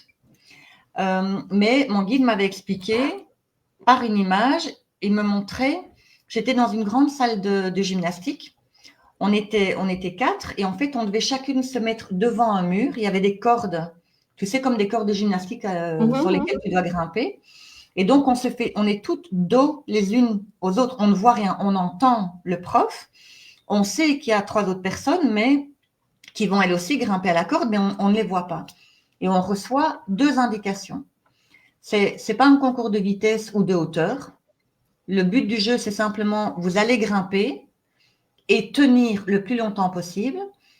C'est ne mettez pas les pieds à terre et surtout, ne vous retournez pas. Jamais. Quoi qu'il se passe, ne vous retournez pas. OK. Donc, on commence l'exercice. On est sur une corde et à un moment donné, j'entends un énorme crack, un énorme boom. Tu as l'impression que le sol s'est complètement fissuré et que tu as un ravin. Et moi, je suis là à ma corde en me disant, te retourne pas, te retourne pas, te retourne pas. Et puis, j'entends une fille, en fait, qui glisse et qui fait non. et son truc est tellement… On est quand même une salle de gym, même si elle est à mi-hauteur de la corde, elle est à 2 mètres du sol, limite 3 mètres. Ouais. Voilà, c'est pas énorme. Et son nom est tellement long que je me dis, mais le sol, c'est vraiment craquelé, il y a un ravin, et effectivement, au bout d'un long moment, j'entends boum. Et donc, je me dis, oh purée, son corps qui s'écrase au sol. Et je suis là en train de tenir ma corde, etc. Et j'entends, il y a du remue-ménage. Je sais, non, tiens, bon, à un moment donné, moi-même, j'ai failli glisser. Et j'entends le prof qui dit, non, non, non, non, non, surtout pas, surtout pas. Et l'angoisse, quoi. Et à un moment donné, je me dis, mais si tout ça, c'est de la connerie, en fait. Je ressentais vraiment, je suis sûre que je peux poser les pieds au sol et qu'il ne m'arrivera rien. Et donc, à ce moment-là, je descends pour descendre au sol et j'entends non, non, non, etc. Mais je le fais quand même. Et au moment où je pose les pieds sur le sol, je me retourne et il y a tous ces gens, enfin les 3 autres femmes et le prof qui éclatent de rire. Il n'y a rien au sol. Il ne s'est rien passé. Et là, le guide, il me fait comme rewind, tu vois, comme un film que tu reviens en arrière. Et je revois toute la scène de l'extérieur. Donc, je me vois moi-même de dos avec tous les autres. Et en fait, tout ça a été faux dès le départ. Tout ça a été fait pour voir en qui j'allais plus croire. En ce que j'entendais, en ce que je ressentais, ou est-ce que j'allais respecter ce qu'on m'avait dit de faire. Et c'est là où il y a cet encart, où il dit, voilà, la foi, c'est ça. C'est quand tu crois quelque chose, tu ne peux pas le vérifier, tu ne le sais pas.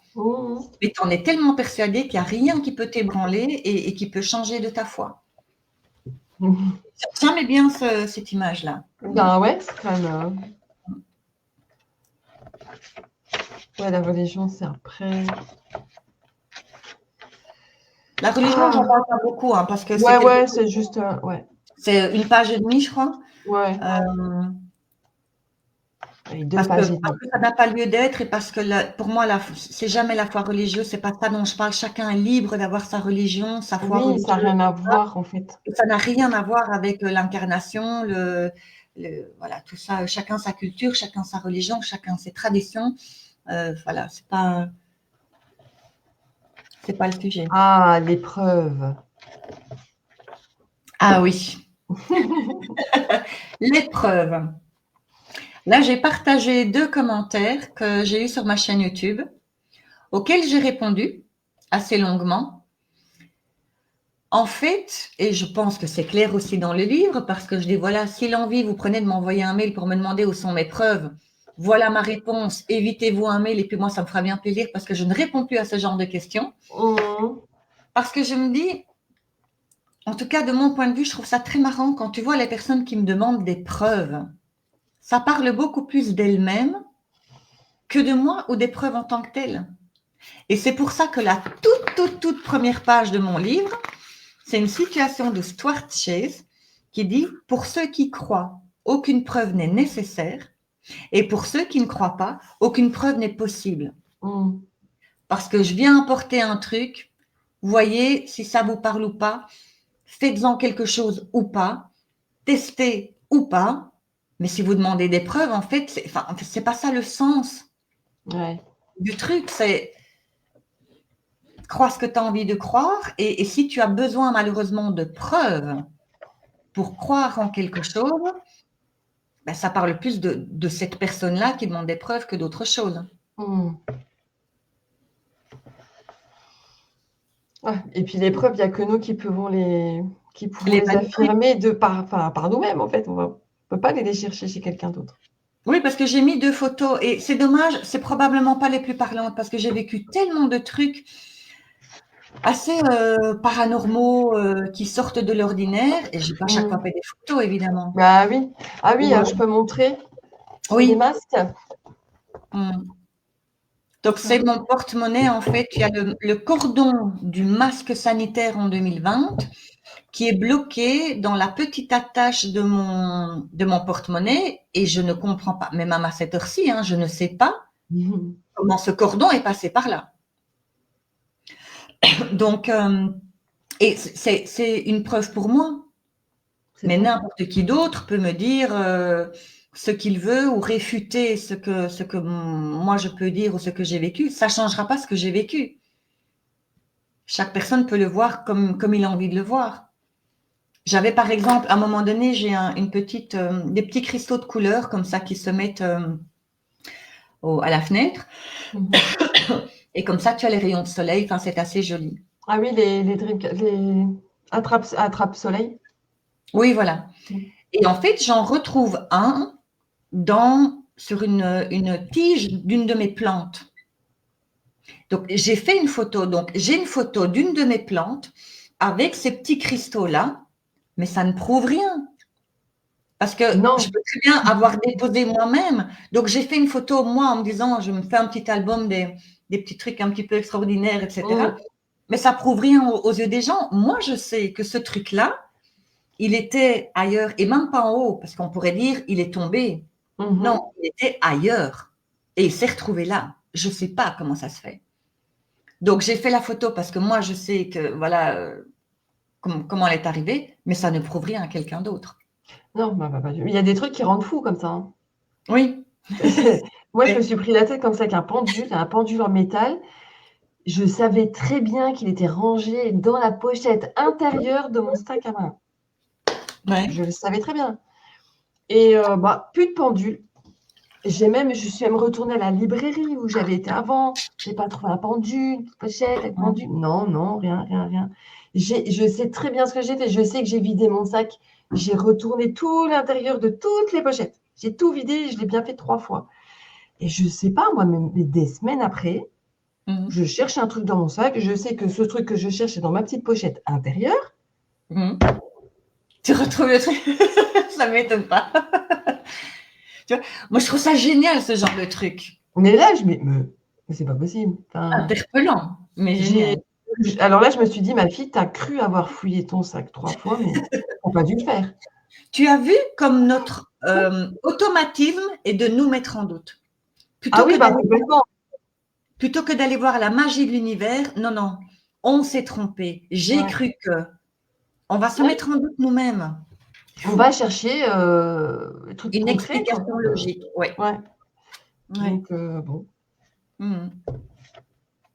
Ouais. Ah, alors, si je peux me permettre, Julien, je vois que alors, c'est très gentil. Il a écrit « Je viens de m'abonner à la chaîne de Christelle ». C'est très gentil, mais cette chaîne ne va plus être fortement mouvementée, puisqu'en fait, je fais cette émission avec Laetitia aujourd'hui. J'en fais une autre le 2 janvier chez Anatole. Et puis après ça, j'arrête. Je fais en tout cas une pause. Je ne sais pas pour combien de temps. A priori, un bon moment, parce que voilà, il y a d'autres choses qui se mettent en place. Mais donc, c'est très gentil. Merci beaucoup, Julien.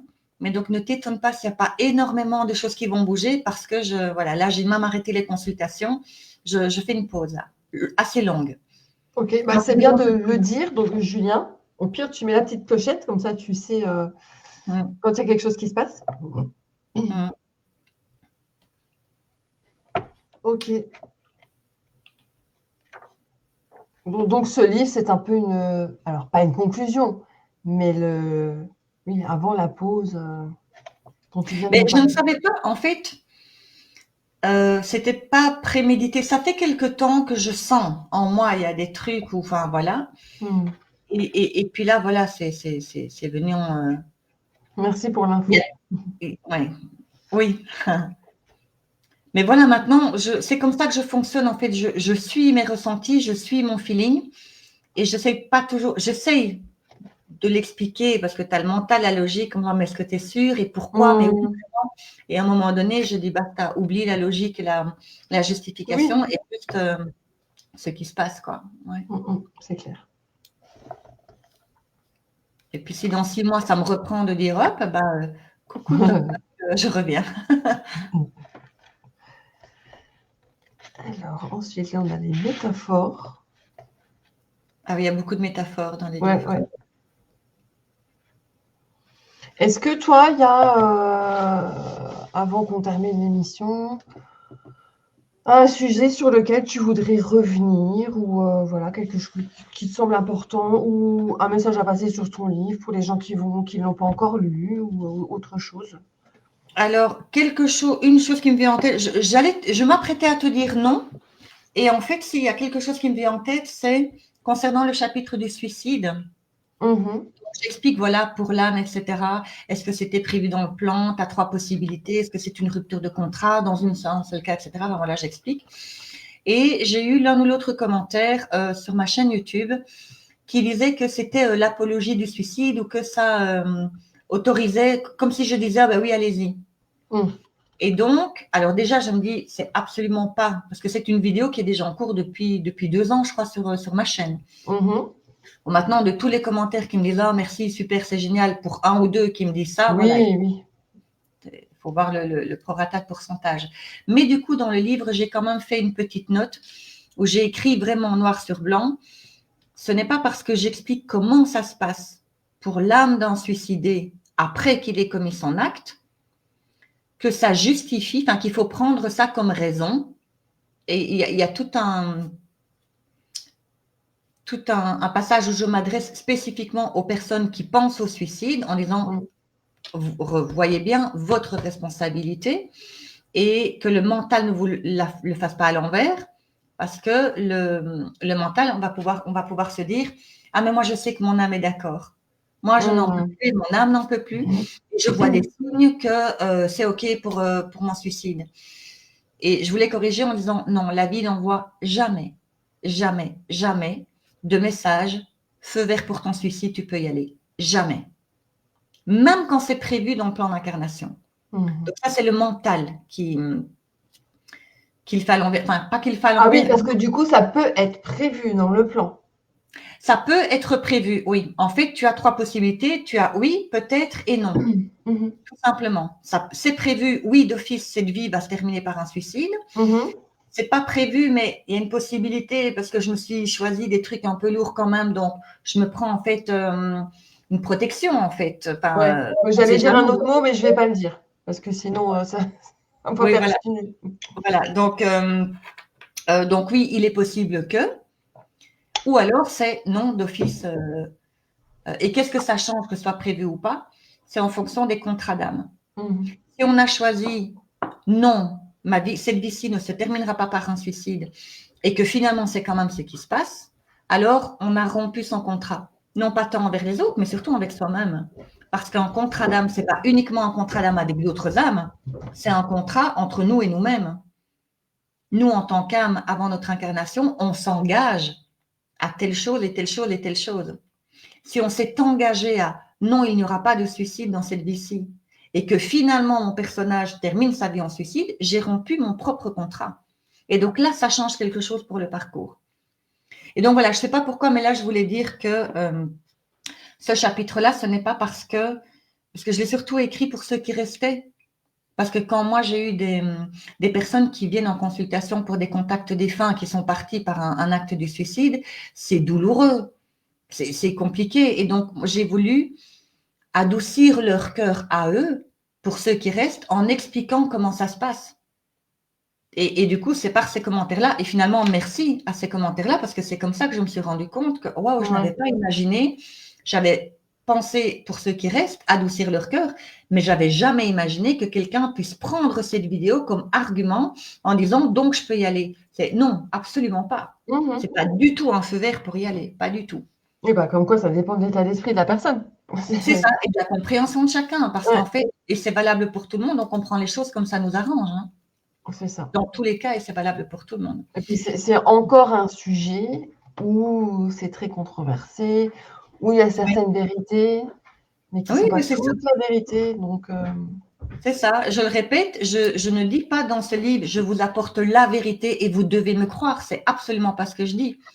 C'est voilà tout l'enseignement que moi j'ai reçu par mes canalisations, des choses que j'ai validées moi-même et de par ma propre expérience, je peux en parler, donc voilà, et vous en faites ce que vous voulez.